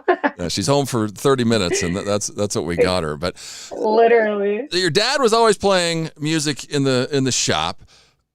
I mean, we know about Ashley McBryde. What was he listening? What was he listening to? What was he playing back in the day? Oh, Oak Ridge Boys, Elvis Presley, Merle Haggard, like any of the old greats, George Strait. My dad is an old country like lover. Like my dad is such a feeler, and he's a storyteller, which is that's exactly where I get it from.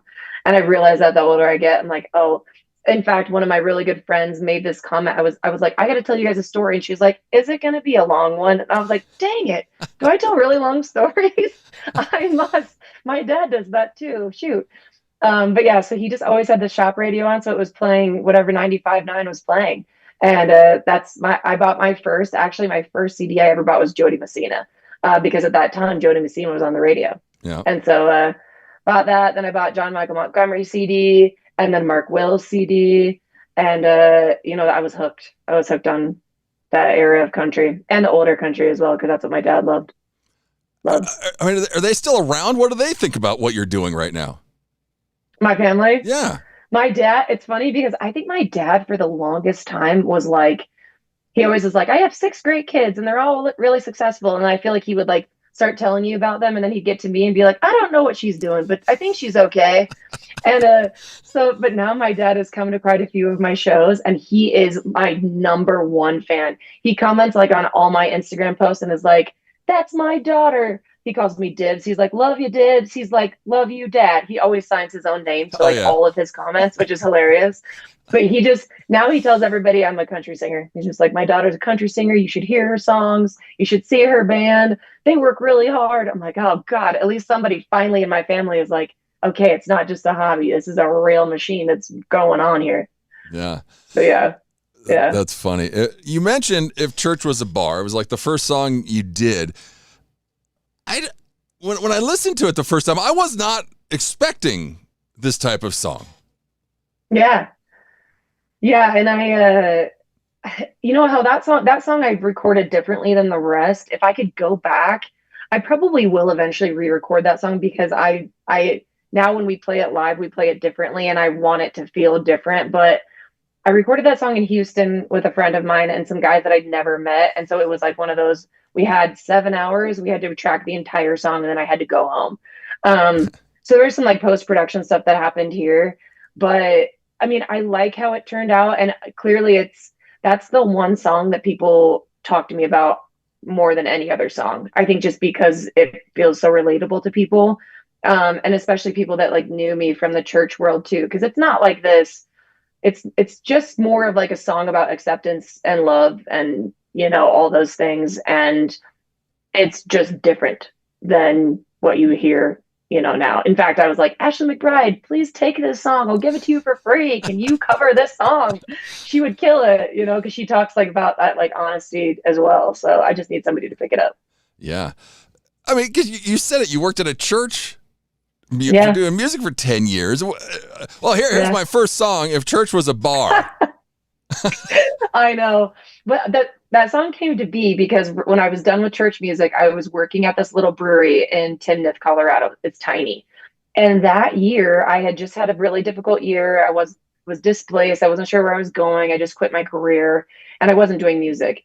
And that year, that little brewery became my family. Like, they didn't even know I was a singer. They just became my friends. And so I spent every holiday working there.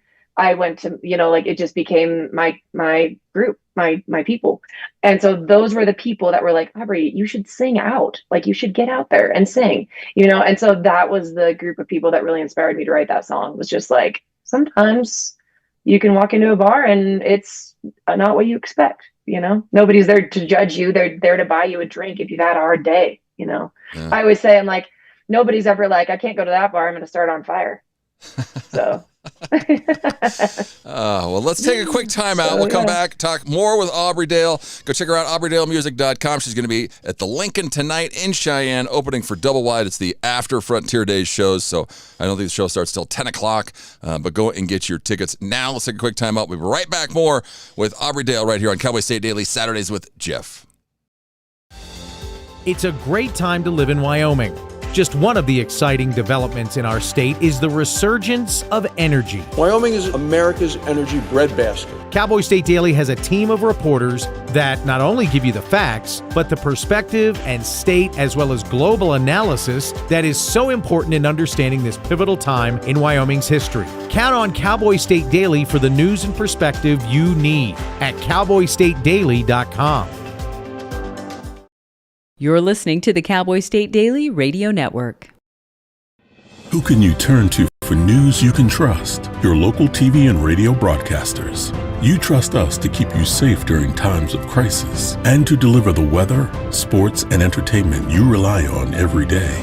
We bring you the facts you need to make decisions that matter. And as misinformation floods social media, you can trust your local stations to deliver the truth. Text TV to 52886 and tell Congress you rely on your local stations for trusted news. You handle the healthcare, we'll handle the marketing. In need of a spark for marketing your medical practice? Loom Studio provides creative and strategic healthcare marketing that illuminates the path to bigger and better experiences for your business and your patients.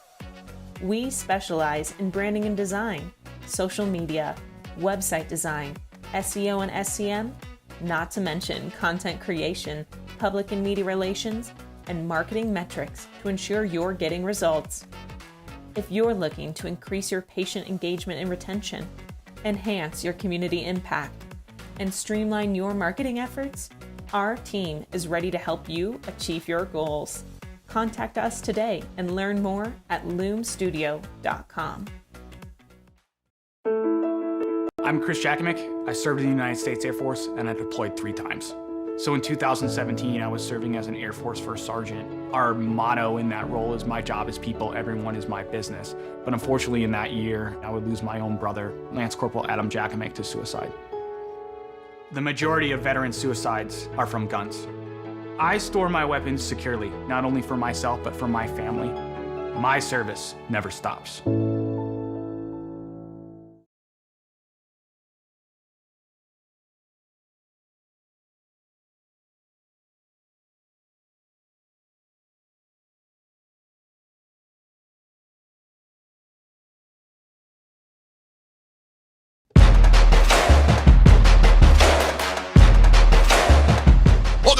Cowboy State Daily Saturdays with Jeff right here on cowboystatedaily.com. You can stream us on the website, on our YouTube page, on Facebook, or right there on our X page. Let's head back to the Zoom room. Aubrey Dale's hanging out with us. Her debut album, Fireweed, is out now. She is playing tonight, opening for Double Wide at the Lincoln in Cheyenne.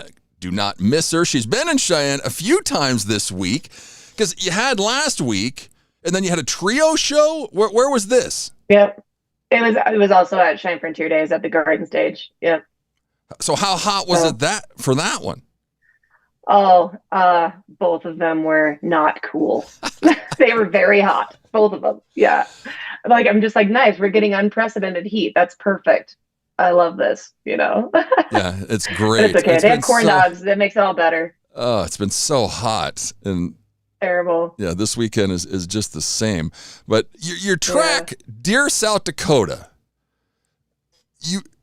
this is another song you wrote as a letter to your home state as if South Dakota is a real person. Yeah. Yeah. I mean, how did it, was it easy? Was it hard? How was it? So that song I wrote in 2020 because, and the funny real story about that is I was cat sitting for a friend in Denver. And I was like, what has my life come to? Like, this is like nobody was playing music. It was 2020 and South Dakota was acting like nothing was happening. Yeah. South Dakota was just like, what's COVID, And so I was just thinking about like, man, I'd never missed home more in my life than I did in that moment. But with that friend's cat, like I had brought my guitar just in case. And so I call it my Dear John letter to South Dakota because I wrote it just missing home, but knowing I'd probably never move back to South Dakota, but I missed it, And so when I set that song up, I'm like, this song is really a song about being homesick. So most of us don't live in the same house or town or city or like state where we grew up in. but most of us have at least some fond memories of where that was. And so I always just tell people, I'm like, wherever that is for you, I know you can picture it as I'm talking about it. This is a song for you. This is about missing home and thinking of it fondly and knowing that you had to leave to be who you are now. Yeah. Yeah. No, Wyoming was the same way. It was great during COVID. But I just kept thinking to myself, I'm going to get it because I haven't changed a thing about my life. Yeah. I never did get it. I never did. Never? Yeah. Nope. Wow. I think I've had it 5 or 6 times. I've tested 2 or 3 times positive, and then the other ones I was just like, I got it. I stopped testing because I was always negative. So I was like, well, I guess I'm just not going to get it. You're one of the lucky ones. You've got O positive or A, whatever the gene is. I guess. I'm like, okay, that's cool. But yeah, I mean, because Wyoming, I grew up in Belle Fourche, South Dakota, right on the border of Wyoming. And so like, there's just something special about that area. Like I go to the Black Hills often. I always tell people, I'm like, it's a magical place. Do I want to live there again? Maybe when I retire someday. But yeah, it's magical up there. Yeah. California sober. You can say, Ashley, here I got another one for you. But yeah, for real. Where were we going with this one? Yeah, that one I actually took a brief, 4 months hiatus from drinking because I was like, I got to get my crap together here. And so my writing partner and I sat down and I was like, he's like, we should write a song called California Sober. And I was like, oh, I know who that song is going to be about, because it was always a joke up until then that my drunk alter ego's name is Audrey. And so everybody knows Audrey. Everybody's like, oh, is this Audrey? Oh, we got to meet Audrey. Oh, it's like, I'll play a show and people will know Audrey will have preceded me because they're like, we've heard about Audrey. And so I was like, I got to write this song about my drunk alter ego. And her name is Audrey. And so it's just like a fun, funny, like, I always tell them like, this is for all my drunk girls. Make sure you make smart choices, get home safe. Yeah. Like, so it's a fun, that song we wrote March 31st of last year, recorded it April 10th, and then released it on 4/20. Wow. So it was very fast. Yeah, very fast. Well, you can tell though, and maybe that's why, because the production, when you listen to If Church Was a Bar on the album, and then you listen to California Sober, it's like night and day. Yep. I mean, California Sober sounds way better. Yep. That's why If Church Was a Bar, I still put it on the record because I didn't want to put any more money into redoing that whole song, which maybe I should have. But for me, it was kind of like also a stamp of time, because the rest of the songs, the production is infinitely better than If Church Was a Bar. Yeah. Just because I did all those songs differently than If Church Was a Bar. So If Church Was a Bar is definitely the outlier. I think songwriting wise, it's there.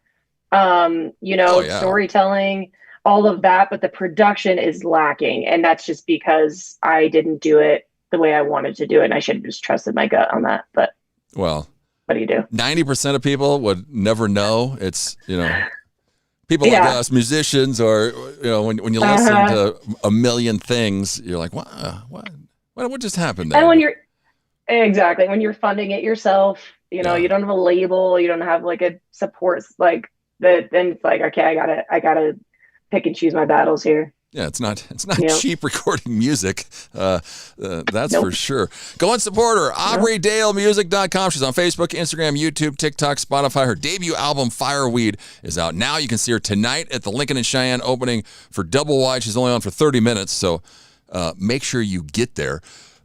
I mean, opening for all these artists. I mean, Sarah Evans, Deanna Carter, Crystal Gale. How do you get these slots? How have you been able to land them? It's kind of crazy because I have no label or management team. So like, we reached out to Sarah Evans. She was the first. And it was just like, we knew the talent buyer through some mutual friends at Phil Long in Colorado Springs. And it was just like, hey, my name is Aubrey Dale. I've got like, I think I'd be a good fit. Like, and obviously you can do it. You do it on the cheap because you're local. And so they're not looking to spend a fortune on an opener. And that was my first. That went super well. That was just an acoustic. Actually, I played that as a trio.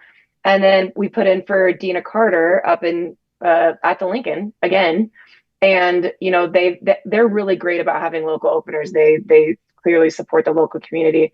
So they got back to us pretty quick on that. Got to open for that. And then Crystal Gale was like one of my favorites because what a sweet human, just like the best. I was like, I'm talking to Crystal Gale, who's like iconic, and she's brushing her hair like that's all still down to the floor, like as we're talking. I talked to her for like 20 minutes, and I actually reached out to the talent buyer and was like, hey, I see Miranda Lambert's opening at the Ford Amphitheater. This is probably a huge, like, this is way, like, probably impossible, but you never know. You miss 100% of the chances you take. Yeah. You don't take. And he got back to me. He's like, well, thanks for reaching out. You never know. There's no local support for the Ford Amphitheater, but do you want to open for Crystal Gale? And I called my mom and I was like, guess who I'm opening for? She was like, I was like, Crystal Gale. She freaked out. She like screamed on the phone. She was like, no way. So yeah, it's just, and now that I can say like that roster is growing, venues ideally are like, okay, obviously if places are having her at different venues for different people, she's a good support for the national act we're bringing in. You know, my band is very like, everybody on my team is kind. They're not partiers. They are professional. Like, you know, we're the people that you want to come because we're going to take it seriously and treat the staff and treat everybody with respect. We know, like, we'll never go over. If we have 30 minutes, we'll be done at 30 minutes. We're not the band that's going to be like, oh, we're just going to go 5 over. It doesn't matter, and push everything back. We like, it's to the T. So like we come with a professional show. Yeah. That's good. Then to get a good reputation, and they exactly. Trust reputation is huge. Yeah. Yep. Yeah. For sure. Now you're a multi-instrumentalist. What came first? Piano. Yeah, I play keys. So I used to play, and I say multi-instrumentalist because back then I played a lot more keys than I do now. Like if you gave me some charts and like told me to fill in, I probably could, but like I don't play as much keys anymore. But I've written quite a few songs on keys as well. But because, you know, acoustic is my performance instrument, that's mostly what I play on now. I mean, what a week in Cheyenne. Last Saturday, you're at the beer garden for the solo gig. Monday, you're the trio at the garden stage. Tonight, you're at the Lincoln. I mean, you went to Hardy. So have we got to watch anything else besides Hardy, or has that been it? Well, actually, on Wednesday, I went to the rodeo. So I guess I'm living in Cheyenne now. Yeah. So I've been there like every day. So yeah, Hardy was the one that I was super excited about. So, and like I had to put it on my calendar forever ago because otherwise I would have booked a show. So like if I want to see a show, it's got to go on my calendar right now or I will book a show. So like when I first saw he was coming, when the lineup came up, I was like, no shows, like whatever day, July 24th. Yeah. I was like, nope, not playing that day or 23rd. We're going to that concert. So yeah. So tonight, the Lincoln, it's going to be the whole band. Yep. Okay. So is everybody live in Loveland, or where are all the guys at? Johnstown, Windsor, Fort Collins, Loveland. Okay. So they're all central right here. Yeah. No, they're all pretty close. Where did you record the album? So I recorded quite a bit of it at Colorado Sound Studios in Denver, which is now closed, unfortunately. It was an iconic recording studio in Denver, and the guy retired and didn't want to pass it on, which also, by the way, they closed the studio, and I wasn't done with my record, so I had a total freak out. So I was like, are you serious? So I recorded most of the vocals and stuff there. A lot of my instruments were session players from Nashville and other places. Knoxville, North Carolina, a lot of session work that I had flown in. And then most of the mixing work was done by a friend of mine in Fort Collins, who is an amazing mixing engineer. And I recorded the last of the vocals at his studio, and then we pieced it all together there. And then he mastered most of them. So yeah, it's kind of a hodgepodge, but yeah. Wow. Yeah, that's about right for your first album. Do we know anything about Double Wide? Oh yeah, Double Wide is a trip. They're good. They've really become really good friends of mine. So I've opened for them now a couple of times, and they're a riot. Yeah, they're a riot. It's like a comedy 90s country. I keep telling them they need a girl in the band, but nobody listens to me. But I was like, think about it. If you had a female in Double Wide, imagine you could do Jody Messina, Shania. They do that anyway, but it's funny, and they're great guys. Yeah, exactly. They put on a great show. You do all the females from the 90s. Come on, I know, guys. which is just as important, if not more, than the men. Hello. Well, but yeah. Is this our first year at Frontier Days? Yeah. Yeah, okay. Yep. Well, I mean, 3 shows or 3 different, two there and 1 at the Lincoln tonight. We got to be laying the groundwork saying, hey, guys, next year, main stage. Buck and A. Come on. My goal, I put in for the Buck and A this year, which is like where we really wanted to be. And the guy called me and he's like, I'd love to get you in the Buck and A, but we've got some like people like ahead of you in the game who played on, and I was like, okay, I totally understand. I will cut my teeth. I was like, whatever. But I just talked to the sound guy who I worked with up in Cheyenne or for the Garden Stage was like, just so you know, like quite a few people who have played on the Buck and A have ended up on the main stage. I was like, all right, well, we'll set our sights high and you never know. Yeah. You got to pay your dues first. You got to play 2 sets in 100-degree weather and a late night set at the Lincoln. And then we'll see if you can do it. Yeah, prove yourself. Can you hang? I mean, you got to make sure you can hang. Yeah, make sure you can hang, and we'll see if she wants to come back next year. Yeah, exactly. I don't know. I think I'm not going to go to Cheyenne for a while after this. Yeah, she's done driving north into Wyoming from Colorado for a little while. But don't miss her tonight, Lincoln in Cheyenne. She's opening for Double Wide, AubreyDaleMusic.com. It's the after hours show. It's the last one, so should be huge. Go get your tickets at thelincolncheyenne.com. Well, Aubrey Dale, thanks so much for coming on the show.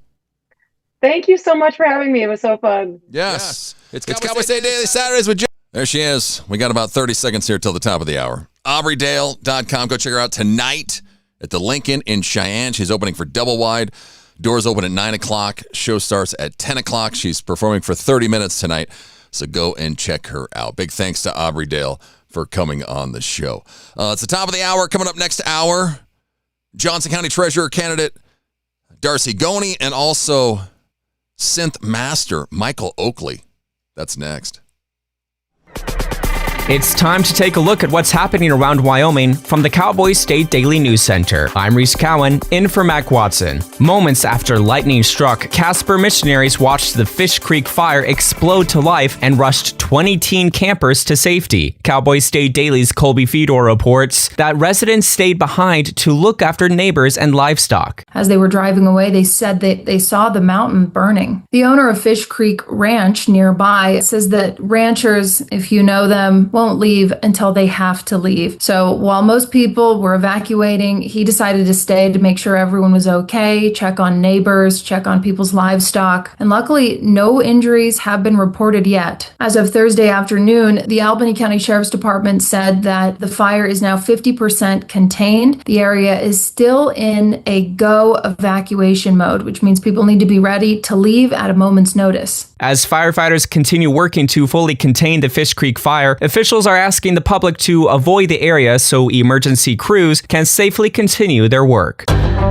Interior Secretary Doug Burgum said Thursday that he'll intervene in the Colorado River crisis if he has to. Cowboy State Daily's Greg Johnson reports Burgum tells Cowboy State Daily, quote, "We have 1/4 the water and 4 times the people." The Colorado River crisis is just getting worse. It's been going on for decades with feuding between the 7 states that share the water from the Colorado River. And they've kind of come to a headwaters, so to speak, especially this year when they've had a record warm winter, record low snowpack in the upper basin states like us here in Wyoming. It really is a complicated dilemma on how all these 7 states can work it out because each state wants what they want. The interesting thing here is that there's a deadline for these states to come up with a solution on their own. Burgum said, quote, "When the water was divided up in 1922, there were 16 million acre-feet of water available from the Colorado River. This year, there's only 3.5 million available, which increases pressure from lower basin states for the upper basin, which includes Wyoming, to release more water." I'll be back with more news from the Cowboy State Daily News Center right after this. This spring and summer, everyone can do their part to keep motorcycles safe on the roads. Motorcyclists, be sure to wear high visibility gear, and drivers, look twice and save a life. This Safe Driver Update is from the Wyoming Department of Transportation.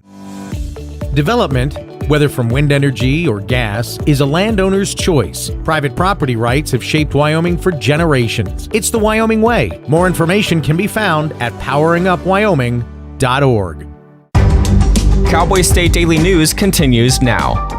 Teton County rancher Frank Chapman dropped out of the 10-candidate race for the Republican nomination in Wyoming's U.S. House race on Thursday. Cowboy State Daily's Claire McFarland reports that Chapman told Cowboy State Daily that there's too much clutter in that crowded race. There are 10 Republican candidates in this primary race. One of them will move on to the general, meaning a person with just a sliver over 10% could have won the primary and arguably the general in this red state. And so on Thursday morning, Frank Chapman announced that he's dropping out of the race. He has loaned himself about $1 million in the race. He had spent closer to around $600,000 as of July 1st. And he said, this is cluttered. It's hard to get your message across in this field. And this doesn't seem like a good use of anyone's money. Chapman tells Cowboy State Daily he may run for office again if the people wish it.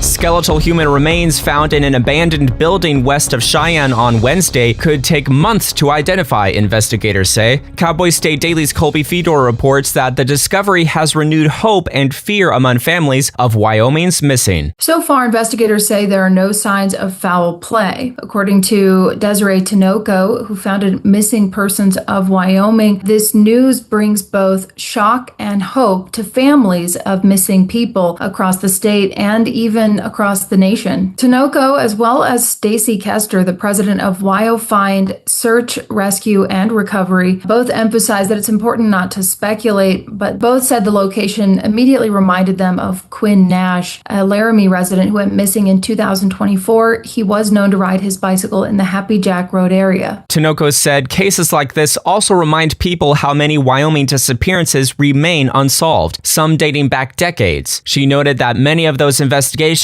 are so old, the original investigators have retired or died. And that's today's news. Get your free digital subscription to Wyoming's only statewide newspaper by hitting the daily newsletter button on cowboystatedaily.com. I'm Reese Cowan, in for Mac Watson for Cowboy State Daily. When it comes to making plans, you are the best. Those 9 months were also 273 days of planning. What about your daughter's first costume party? It was out of this world. And let's not forget those barbecues you plan in detail for your family and your more vegetarian by the day best friends. That surprise party for your parents' golden anniversary? You get the golden planning. The same way you plan each detail for those moments, start planning to protect you and your loved ones from a natural disaster. Sign up for local weather and emergency alerts. Prepare an emergency kit and make a family communications plan. Protecting your family is the best plan you can make.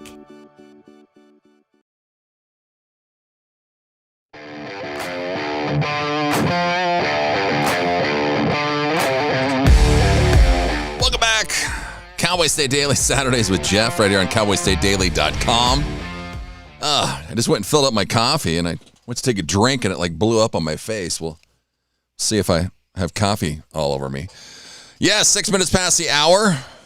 Send me a text message, 307-620-8866. Thanks so much for tuning in wherever you are, however you're listening to the show this morning. We appreciate it. Darcy Goney, she's running as a Republican candidate for the Johnson County Treasurer office. Get out and vote. August 18th is the primary. Darcy brings a strong commitment to fiscal responsibility, transparency, and community-focused service. She's hanging out in the Zoom room this morning. Let's bring her in. Good morning, Darcy. Thanks so much for coming on. Good morning. I've never done this before, so this is kind of weird. Yeah, she emailed me last night. She already said she's nervous. How are we feeling this morning? I'm still super nervous. Like, I'm really good with spreadsheets, but the whole public speaking thing is definitely not my gig. Well, now I don't know how to do it. I watched your American Legion, forum last night. You were a little nervous at the beginning, but I thought you did all right. I thought you did good. Yeah, I think I'd like to be a little more like Novotny. He just gets up there and free flow talks. And hopefully at some point in time in my life, I'll be that way. But yeah, not yet.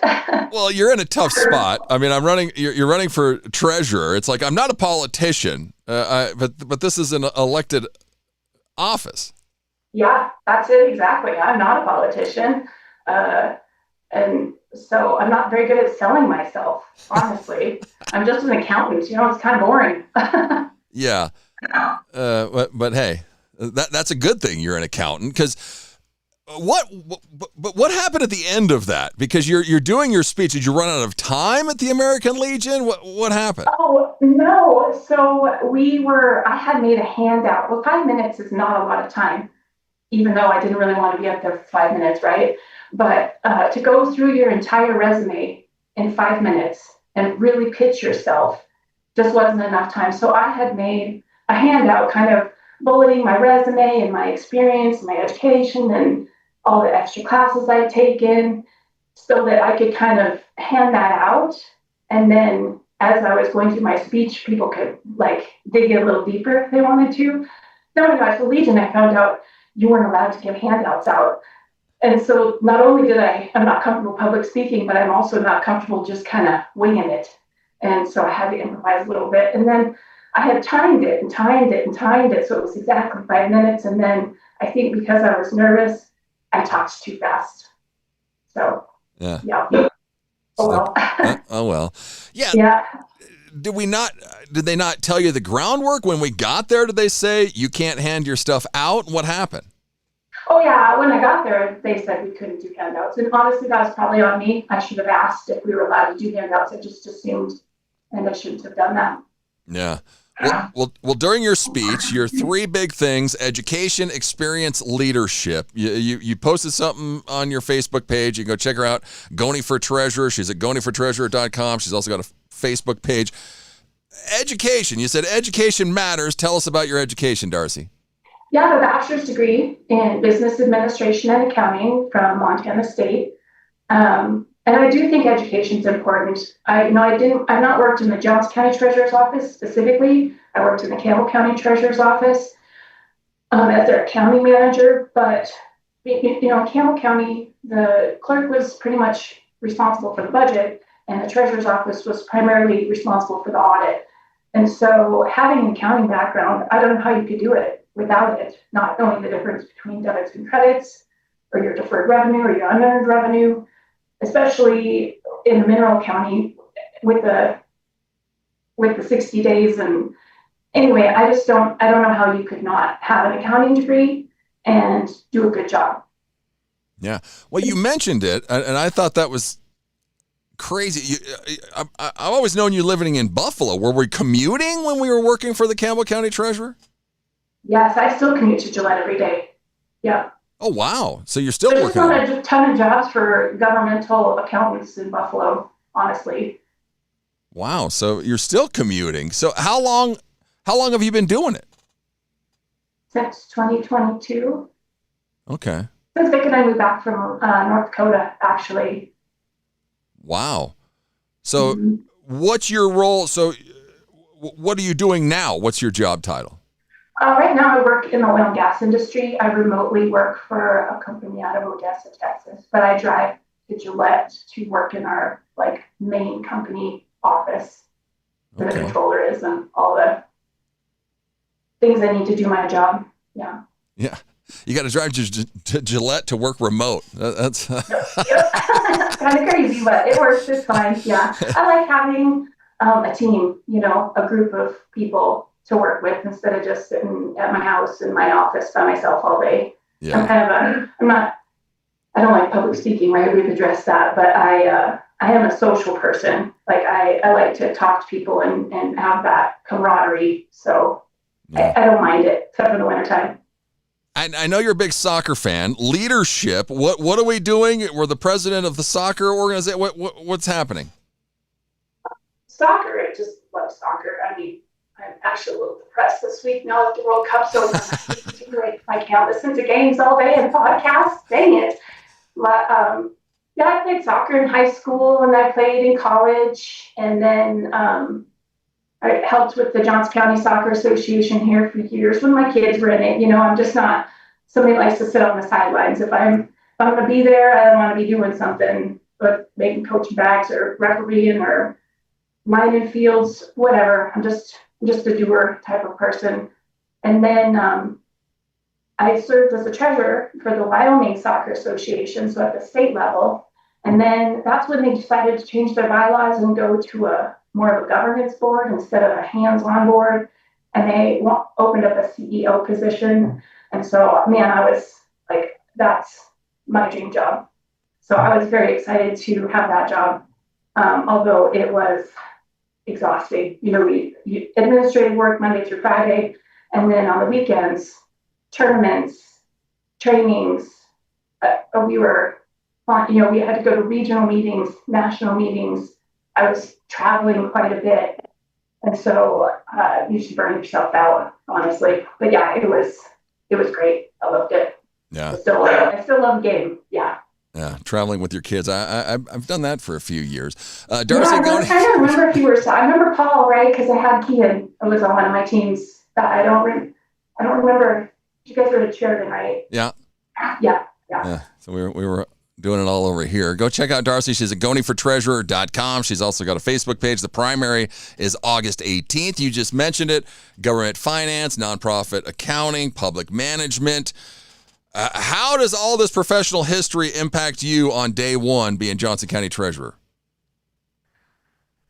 Everybody's all day one, right? And I'm just like, really, the treasurer's office is probably pretty mundane on the day-to-day basis, right? You're just taking property taxes, vehicle registrations, sales tax. It's a lot of cashiering across the counter, customer service, and that's all just pretty cut and dry, straightforward stuff. It's in the background, working on audits, doing the abstracts. In Campbell County, I was on the rotation with the other chief deputies for apportioning, taking all the money for the month, and then you have to turn around and distribute it to the hospitals, schools, all your special districts. That's their operating. And so reconciling that, making sure you've got everything tied out, and then giving it out to everyone. And I've done it. I've been doing it. I'm very comfortable with it. Keeping the audits clean, having accounts reconciled, providing monthly reports to the commissioners or anyone else that wants them. I'm a very open, transparent person, especially with public funds.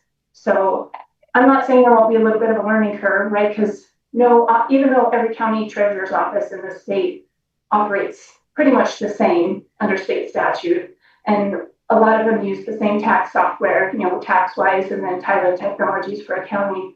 Every county is a little bit different, and so there will be a learning curve. But I'm hoping to go in, if I'm elected, I'm hoping to go in September and just, really get into the day-to-day, and get used to the process that they have in that office. And that way I will be ready in January when I take over. Yeah. Well, we had your opponent on, Brittany Borgelli. She's been there for, decade, 12 years or something. So what separates you from her? Is it education? Is it your accounting background? What? Yes, both of those things, Jeff. I have a bachelor's degree, not an associate's degree. My degree is in finance and accounting, not agriculture. And my experience, I've worked in county treasury over in Campbell County, but I've also I was a city auditor up in North Dakota for the couple of years that Nick and I were up there. So I'm very familiar with that. And then the nonprofit, I've primarily always worked for a board or a city council or the commissioners.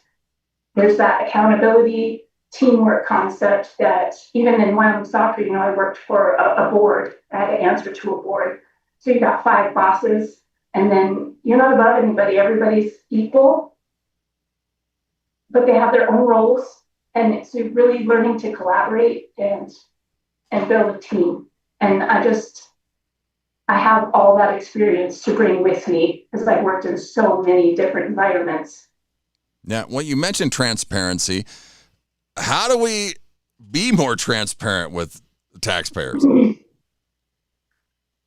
Honestly, we have websites, I don't know why there isn't more information on the website. And I'm not running down Johnson County at all. I was just very used to Campbell County.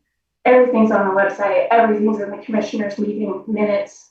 Those meeting minutes are sometimes 100 pages long of PDFs to scroll through, but there was a monthly treasurer's report, the bank reconciliations. You could go in and get them at any point in time. I did see Johnson County's audits are on their website this morning. I've requested them a couple of times and not been able to get them, but I saw them there this morning. So, and there's that it's a new website platform too, that all of the counties have been going to. I don't know if you've noticed that all of county governments kind of have that same template form. And so I'm sure there's a learning curve for the IT department here to get, and it's a lot of information too, to get up there, but it's free. You don't have to have it in the paper, and you don't also have to walk into somebody's office. If you just want to sit and cruise through county government's documents from your laptop, sitting on your couch, if it's all on the website, you can. Yeah. So for me, that's the easiest way. Yeah. Much more stuff, much more transparency. Get more stuff online so everybody can go take a look at it. What's coming up? How can people interact with you? How can they get a hold of you? Because, August 18th is going to be here before we know it. Yeah. So honestly, I think all of our speaking, like the Legion, was really, we didn't get to have a debate this year, which was kind of a bummer. Even though I don't like it, I would have welcomed it, the opportunity, right? Because we're the only contested race at the county level. But also, without the commissioners and the sheriffs, I don't know how you would have got enough people there. And Buffalo's just so busy in the summertime, being a tourist town. So I'm at Farmers Market every Wednesday from 4 to 7. If people want to pop down and chat me up, I put it on my Facebook page. And that's really the only place that I can say I'm going to be. Otherwise, I am just knocking on doors for the next 3 weeks. Yeah. And I have a website. You can ask me questions through my website, and I'm happy to answer them. My phone number's out there if anybody has any questions. My bio's on the website. My resume's on the website. Yeah. It's kind of tough, honestly, to get it all out there. And then I think people are really focused on the governor's races, and those are big, important races. So I get that. So it's kind of hard to push some of this county stuff when I think the focus is up at the state level right now. Yeah, because we got all these people running for governor, Senate, everything. But GoneyForTreasurer.com, Johnson County Treasurer race. You got to get out. Both of them are Republicans. August 18th is the primary. That's when it all is going to matter. So get out there and vote on August 18th. We'll get to your chores, Darcy. Yeah, I know. It's going to be a hot day out there. Okay, thanks, Jeff. I appreciate it. Yes, it is. Darcy Goney, go check her out, GoneyForTreasurer.com. Michael Oakley is next. Are you still throwing money at boring advertising that nobody remembers? Cowboy State Daily Radio is where Wyoming talks, laughs, debates, and actually pays attention. Your customers are not only listening, they're talking about the news of the day. So why not put your business in the middle of the conversation? From sponsored interviews to powerhouse statewide campaigns, Cowboy State Daily Radio delivers your message with an exclusive Wyoming reach. Contact Piper Fenimore today at piper@cowboystatedaily.com. You're listening to the Cowboy State Daily Radio Network. Wyoming is a place of unlimited potential, a place that inspires us to dream. Since 2014, Wyo Lotto has given back over $180 million to our great state through transfers, winnings, commissions, and more. Dollars that have gone directly into your cities, towns, and counties. Dollars that have changed lives and set dreams in motion. Thank you, Wyoming, for a legendary 10 years. We can't wait to dream up what's next.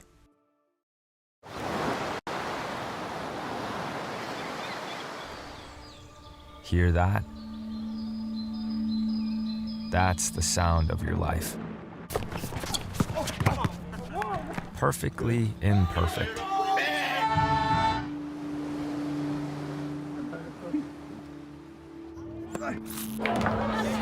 Beating in rhythm to the world you've created.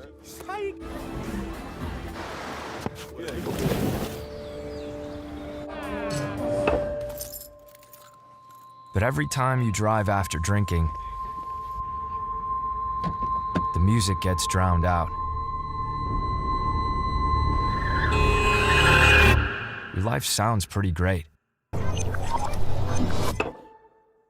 Don't let a buzz ruin it. Buzzed driving is drunk driving. Don't drive buzzed. Whether it's our stories, the warmth of our laugh, or our family's secret sauce, we all bring something different to the table. So make some space. The power of connection is waiting right outside your comfort zone. Learn how you can help strengthen your community at belongingbeginswithus.org/teamup.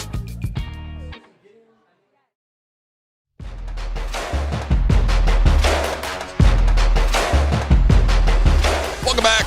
Cowboy State Daily, Saturdays with Jeff, right here on cowboystatedaily.com. You can stream us on our YouTube page, on Facebook, X, or right there at cowboystatedaily.com.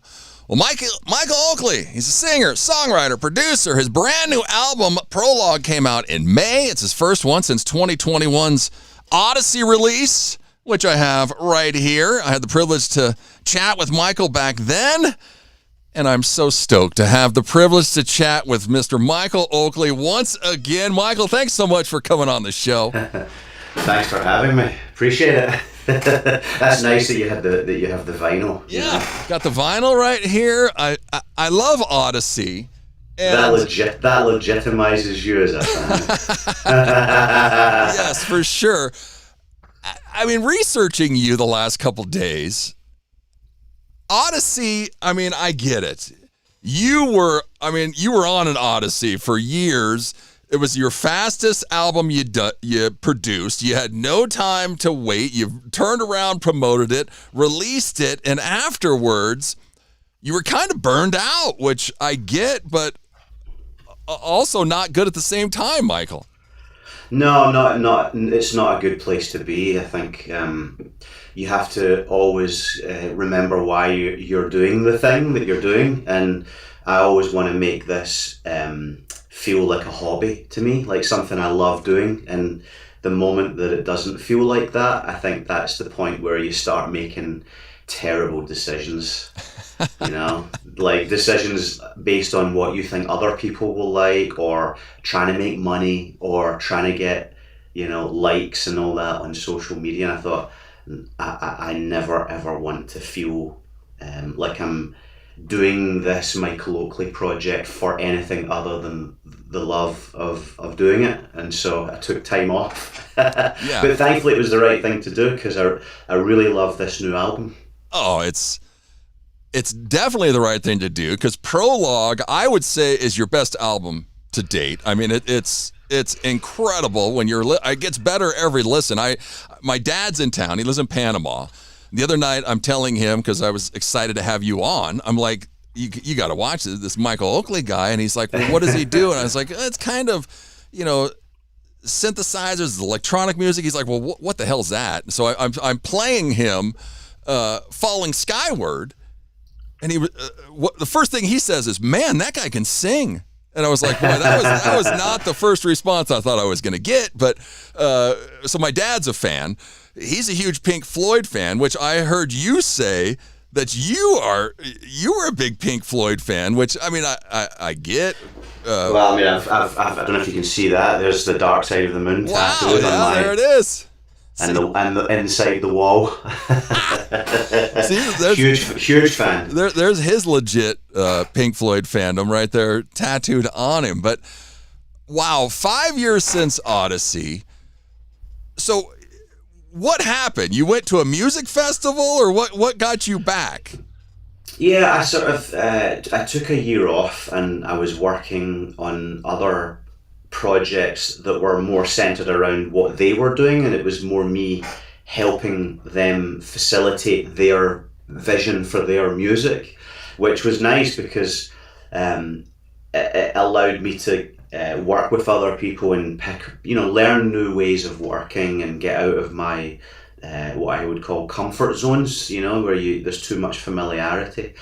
And then after about a year, I started to come up with ideas potentially for like this album, but they were all so left field and so different that I sort of started to panic a little bit, because I thought, this audience of mine that's been on this journey with me, they are not going to appreciate this.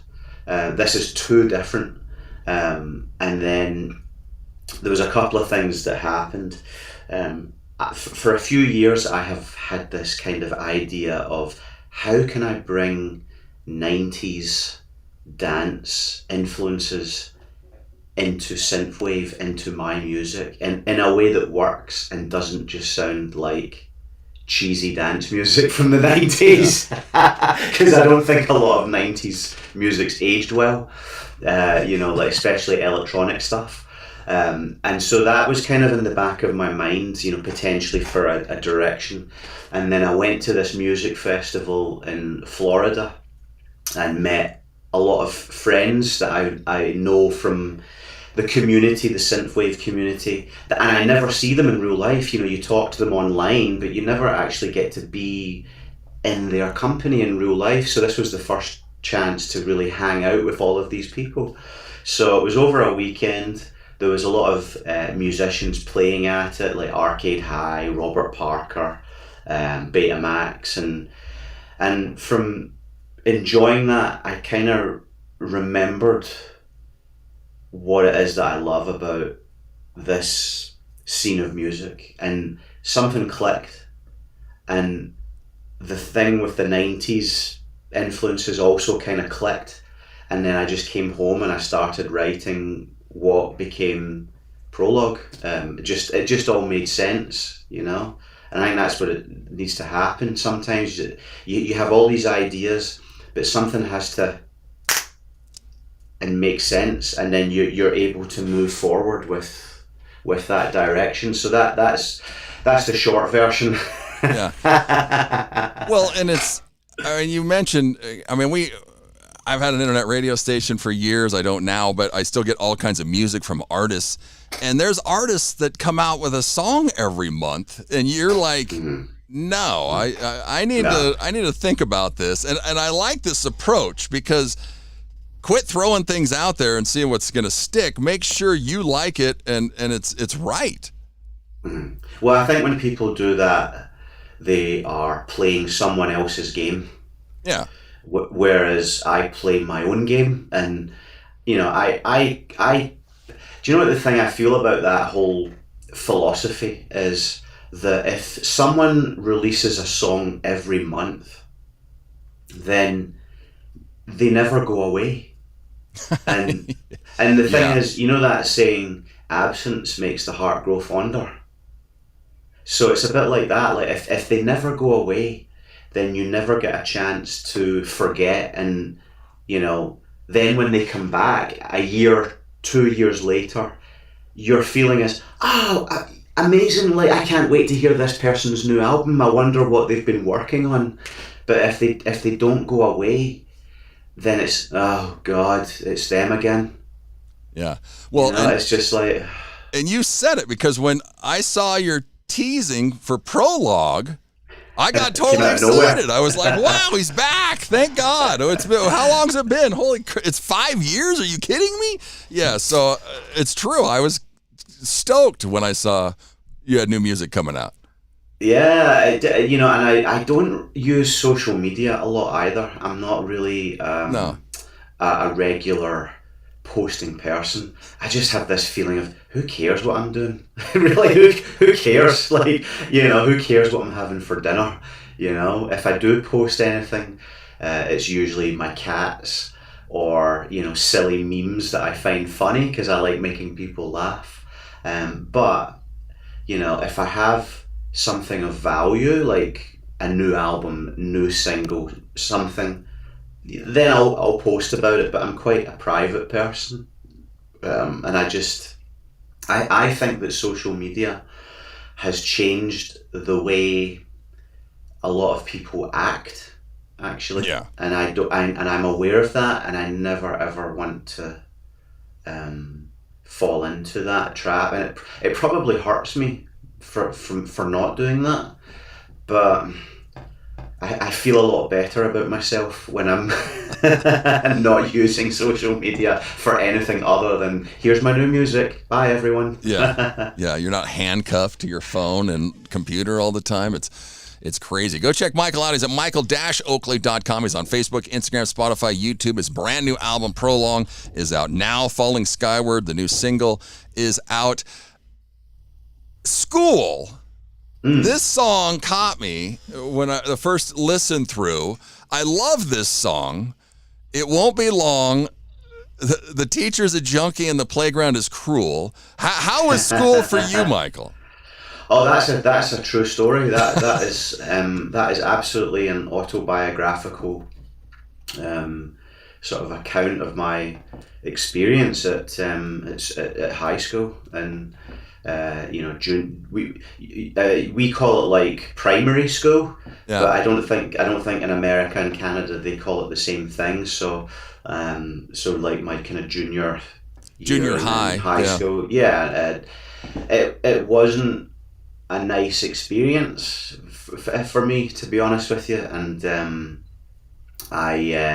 it's kind of funny because when I was at school, I always knew that I wanted to be a musician, doing what I'm doing now. But they sort of, certainly at that time, individualism was not encouraged, and so they would try and discourage me from that. And I used to get into trouble quite a lot in school because I was a little bit of a class clown, as they say, and that didn't go down well. And as a result, this kind of struggle to be me, essentially, and not be filed down by these people in this school that are trying to make you like a contributing, tax-paying member of society, and just shut up and go out into the world and just be like everybody else. Yeah. Were you going to school in Canada? No, I grew up in Glasgow. Yeah, because you were in Scotland. So it was all in Scotland at that time. Yeah, so the lyrics, "So I wait until it's over. Time will change because nothing stays the same," which, is awesome. But then you throw us for a loop because Falling Skyward comes out. The B-side is the demo of School, which, like you said, your mind was in a totally different space there for a little while. Yeah. I'm listening to the demo and I'm going, whoa. So that's an example of how far left field I was playing at that time before things finally clicked. And it's funny because there's a 90s element to even the demo, but it's not a 90s, New Order sort of synth pop kind of 90s. No. It's way more in that kind of electronica ballpark.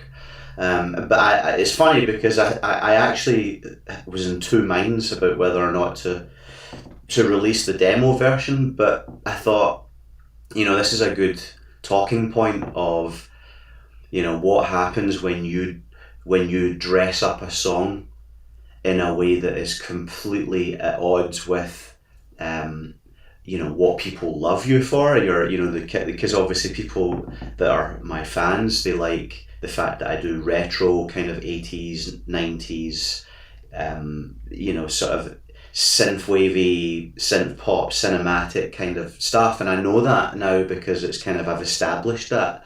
And then when I did that, there was that feeling of, I'm going to lose them. Because it wasn't just the one song. There was other tracks that I had started and was working on, and it made me pause and think, this is not going to work. This is not right. But not only that, I did feel like I'm only doing this because I'm reacting to feeling like I'm boxed in maybe a little bit to what people expect from me. And if I really want to go in that direction, I should probably make a side project under a different name. But that was a dilemma because as soon as I realised that, I had to essentially strip the song from the bottle, pull the genie out of the bottle, and then put the genie in another bottle and remix the song into what became the version that's on the album. And that was really difficult. Because once you've done that whole process, and then you try to start your song from the ground up, it's tough. But once I got there and something clicked, again, when something clicks, it's easy to know what to do, and I'm very happy that I stuck with it, because the version that's on Prologue sounds exactly like the sort of music that I listened to when I was at school. So it's got a little bit of that New Order Technique album thing. It's a little bit Pet Shop Boys, and it's also a little bit Hadaway. It's a bit Eurodance, Euro 90s sounding as well. So it captures all of the time of when I was there as on a musical level. Yeah, it's incredible. Go listen to both of them, because you can hear Michael's genius as the music with both of them.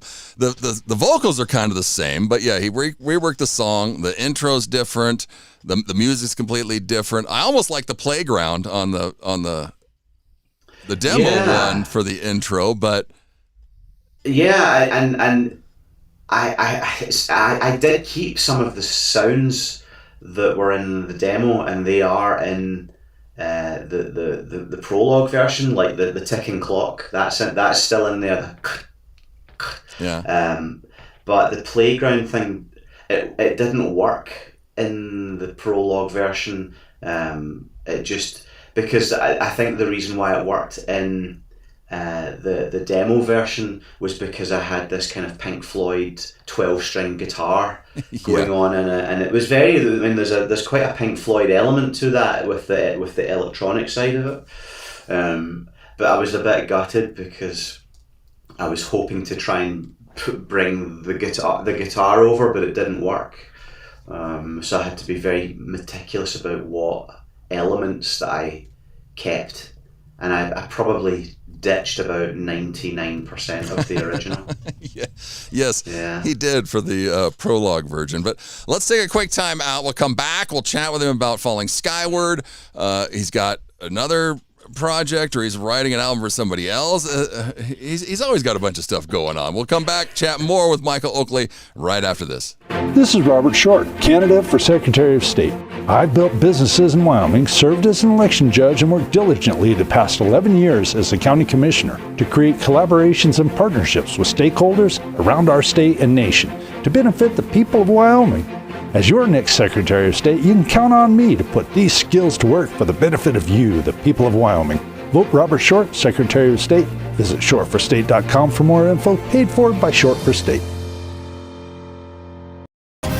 The midterm elections are quickly coming up in November. We have to win the midterms. It's the most important election. And Cowboy State Daily gives you the local political coverage that has national implications. I think that we need to be more aggressive in terms of talking about what the real issues are. Cowboy State Daily has you covered with the coverage, insight, and knowledge about the candidates as we ramp up to the midterm elections in November. Cowboy State Daily, your daily source for all things Wyoming.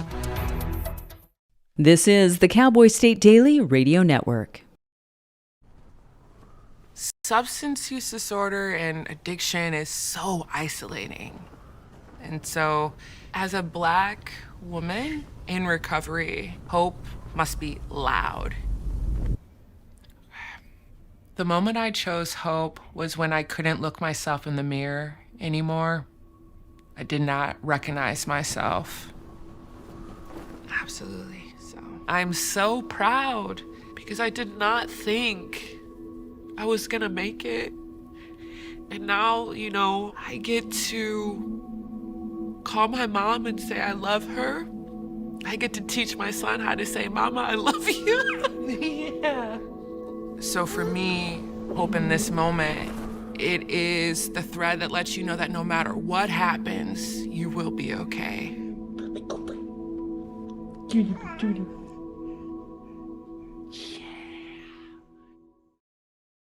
Nestled between Casper Mountain and the North Platte River, you'll find the heart of Wyoming.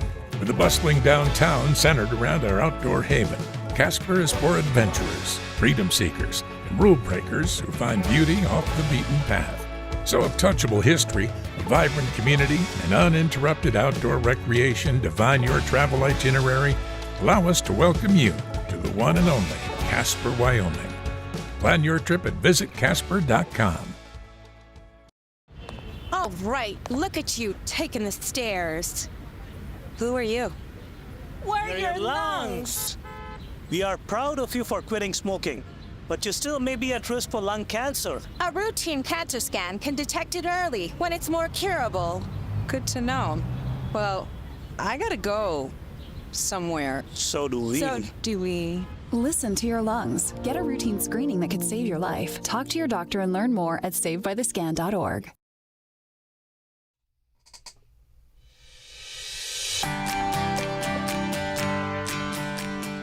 "17 minutes till the top of the hour. 17 minutes left in the show. Cowboy State Daily Saturdays with Jeff right here on cowboystatedaily.com. We're hanging out with synthwave master Mr. Michael Oakley. Go check him out, Michael Oakley. Michael-Oakley.com. He's on Facebook, Instagram. Prologue, his brand new album is out now. Falling Skyward, the single is out now. I Google Falling Skyward. It references you. So like this phrase is brand new, Michael. How did we get this? How did it come to you? What? I feel like Richard Lewis. I've coined a phrase that no one's gonna credit me for. What's kind of interesting is the title came to me first, actually. Wow. And it came around about because I became, just like we spoke about earlier, social media. I actually started to become very disillusioned with social media in the way that I saw other musicians that are friends of mine, even the way that they use social media.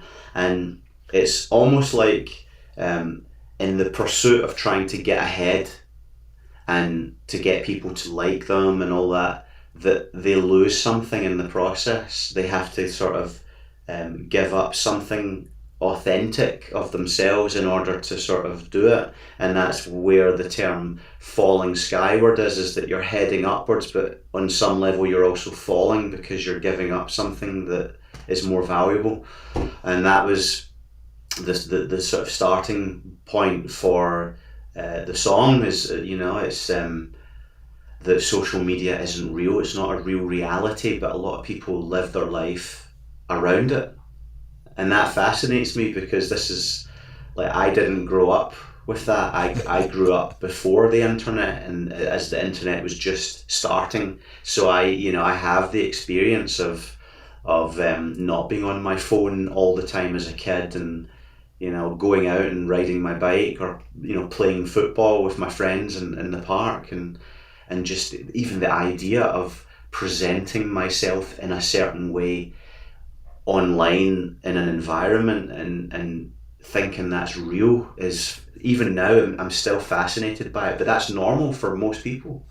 Yeah, we always joke, some friends, they never post unless they're on vacation or something, something big's happening. It's like, okay, so they're bragging again. It's like a job interview, except it's non-stop, because when you go to a job interview, you present only the good qualities of yourself. Yeah. You're not going to like tell them any pieces of information that aren't flattering because you won't get the job. And it's like that with social media. Most people will only present a projection of themselves that's what they want people to see, the best qualities of themselves, even down to the way photographs are filtered, beautified, edited, so that you never see someone in a nice light. I mean, this room is terrible lighting. I mean, look at this. I don't care because this is how I look, and it's just the reality of my life.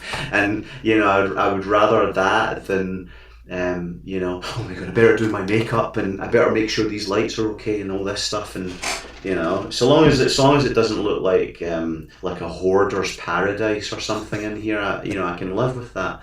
But yeah, I mean, I just think the cost.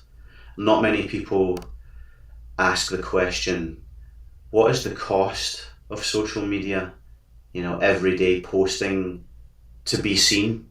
What does that even mean? Like, I need to be seen. I need to keep being seen every day and keep up appearances and all that stuff. And I'm just like,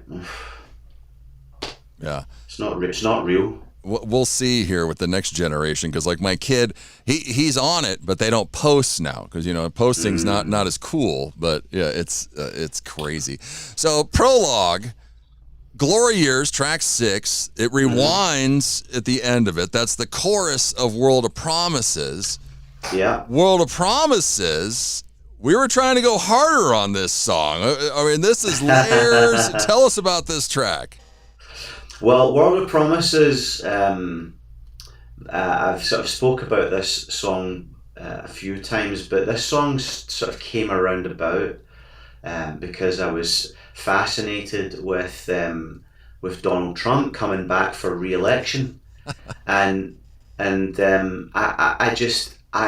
was one of the few people that when he announced that, I was probably one of the few people that said he's going to win. Actually, like, I can see it, and all of the metrics should have suggested that he wasn't going to run again, and it almost looked like there was about a year where you didn't hear anything from him, and it felt like, oh, this is over.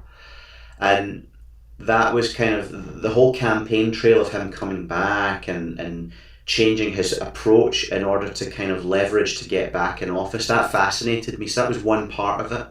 And I was also fascinated with this idea that everybody seems really unhappy with the sort of political situation and economic situation and social sort of situation in every country in the world. It's not like, I mean, maybe Luxembourg, I think they're happy, but but most other countries in Europe, America, and the United Kingdom, where I'm from, like, everybody, like, there's this feeling of discontent, like things are not right. And I started to ask, why is that? What is going on here? Why is it no one can really put their finger on what it is that's wrong in making people unhappy with the situation and across the board? And so that became the start of World of Promises, because even the title, it's this idea that we're all promised things in order to win our support, endorsement. I was a 2-time Tony Blair voter in the United Kingdom, and based on promises that were made and assurances of things were going to be made better for us all. But in most cases, when you look at the history, things don't get better, and there's no one to blame. And then the next person comes in and says, oh, you don't know the mess that this guy that came before me left me. I now have to spend this time fixing all their mistakes. But nothing gets dealt with and things don't get better. And I just thought this idea of promises that are broken is the starting point for a song and development, and that's where that came from. And musically, the harder edge to the song, there's a very dystopian feel to the music, and that is definitely intentional, because I think it had to be more serious because of the seriousness of how people feel, I think, about how things are. So yeah, it's actually one of my favourite songs that I've ever written and recorded.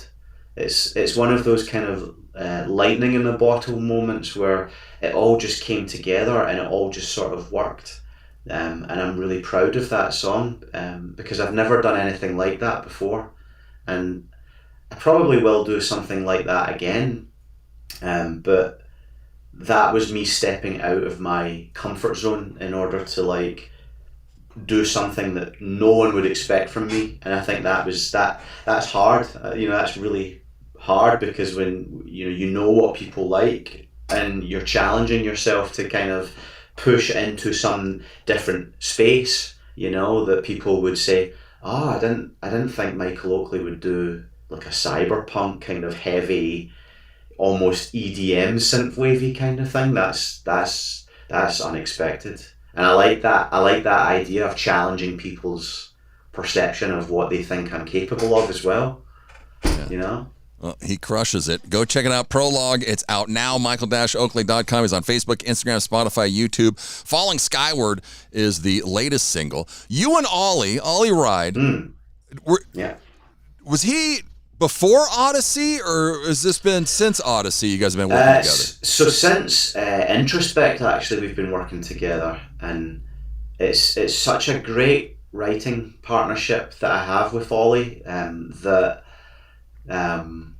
you know, it's a bit like when Elton John found Bernie Taupin, you know, or you know, John Lennon met Paul McCartney. You know, it's like one of those sort of moments of we have such a great way of working, and also a mutual love for the craft of writing a song and telling a story and finding ways to not get so self-indulgent, because you know, I hear a lot of songs where the songs become very self-indulgent, me, and I don't think that that's as interesting as observational, almost conversational kind of lyrics, where it's like you're eavesdropping on a conversation that's happening at a table across the other side of the restaurant, and you shouldn't be listening to it, but you can't help yourself because they're saying something that you can relate to.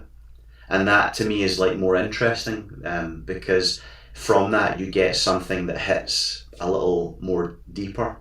But I love working with Ollie, actually. I feel like we definitely are on the same page when it comes to, you know, doing that, telling a story, and that nothing is more important than the song and conveying the message of the song, and anything else is just ear candy and decoration, you know. But that at the crux, I think that is the most important thing. And I think a lot of people in synthwave who are, you know, they do instrumental music and maybe they attempt to do something with vocals, it's almost like the song is secondary. Whereas for me, the song is actually the most important thing, you know, equally on par with the music. The music is the vehicle to sell the song's like interpretation, you know, they have to work hand in hand. And Ollie is one of the only people I've met in my life that really fully understand that. You know, so it makes working with him a really great process, and we've never ever fallen out. You know, that's another thing, is that I've known him now for 10 years, never fallen out, never had any argument. We are very much like on the same page in service of the song, and it's always, I always learn something new from him, working with him. And then when we take time apart and he works on his own stuff and I'm away doing my thing, when we come back, he has all this new experience and new wisdom and just different ways of approaching, so that it's brand new again, so it's not the same thing over and over, if you know what I mean. Yeah. Keeping it fresh. Well, keeps it fresh. You're a writer, producer. There was just a song that dropped yesterday, this Life on the Edge by Valley Lights. So I'm like, okay, it's a remix by Michael Oakley. Well, he's just remixing this thing. No, these guys hired you to write an album for them. How's that? Right. Do you have to get into a different mindset? How does this work? Well, I actually, you know, I find that a lot easier to do for other people, because they become the center of, you know, the object of affection that you're writing for, based on their stories they tell you. Maybe they come to, you know, comes to me and says, hey, I've got this situation going on in my life right now, and my brain immediately switches to find the point of interest. It's the point of entry for the song, you know. Is this, you know, a love song? Is this like unrequited love? Is this a love lost? Is this something that's not working and find the starting block. But yeah, I myself and my good friend James Mees, who is Missing Words, we get hired by Valley Lights to produce his album and write, and it's been a wonderful experience actually, because when I write my own music, you know, I have to sort of dig deep within to find what am I trying to say. But when it's someone else, all I have to do is ask them questions and listen to them and find that point of entry, and then I'm able to come back to them. And it's funny, there's been a few times with Kai, his name's Kai Mimosa, he's come back to me and he said, "Dude, how did you know?" And I'm just like, because I listened to you and I asked you questions, and through that conversation you didn't know it, but I was taking notes mentally and writing things down that, you know, I thought there's a song, and that song is you, and it makes sense to your experience that you're having right now, and yeah, I definitely find it more easier to do that, and it's quite funny because one of the songs that I was writing for him is a song called "Not Giving Up on You," and that song sounds like me 10 years ago. It's like something that I would have recorded for my California album, and a couple of people said to me, even Kai's manager, he said to me, "Are you sure you want to give that song to him, because this is really good?" And I said, "Yeah, it's not me. Like, it's me 10 years ago. Yeah. But it's not where I am now. But it's perfect for him because this is what he's trying to do." And so that is like probably the best song I've ever written that I never recorded myself. Wow. Go and check him out, michael-oakley.com. Prologue is out now. It's incredible from front to end. Use Your Illusion. The closer is just great as well. We're running out of time.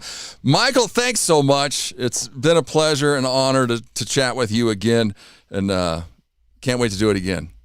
Thank you so much for having me. I always love to come back. Yeah, thank you so much. I appreciate it. Yes, it's the top of the hour. It's time for news.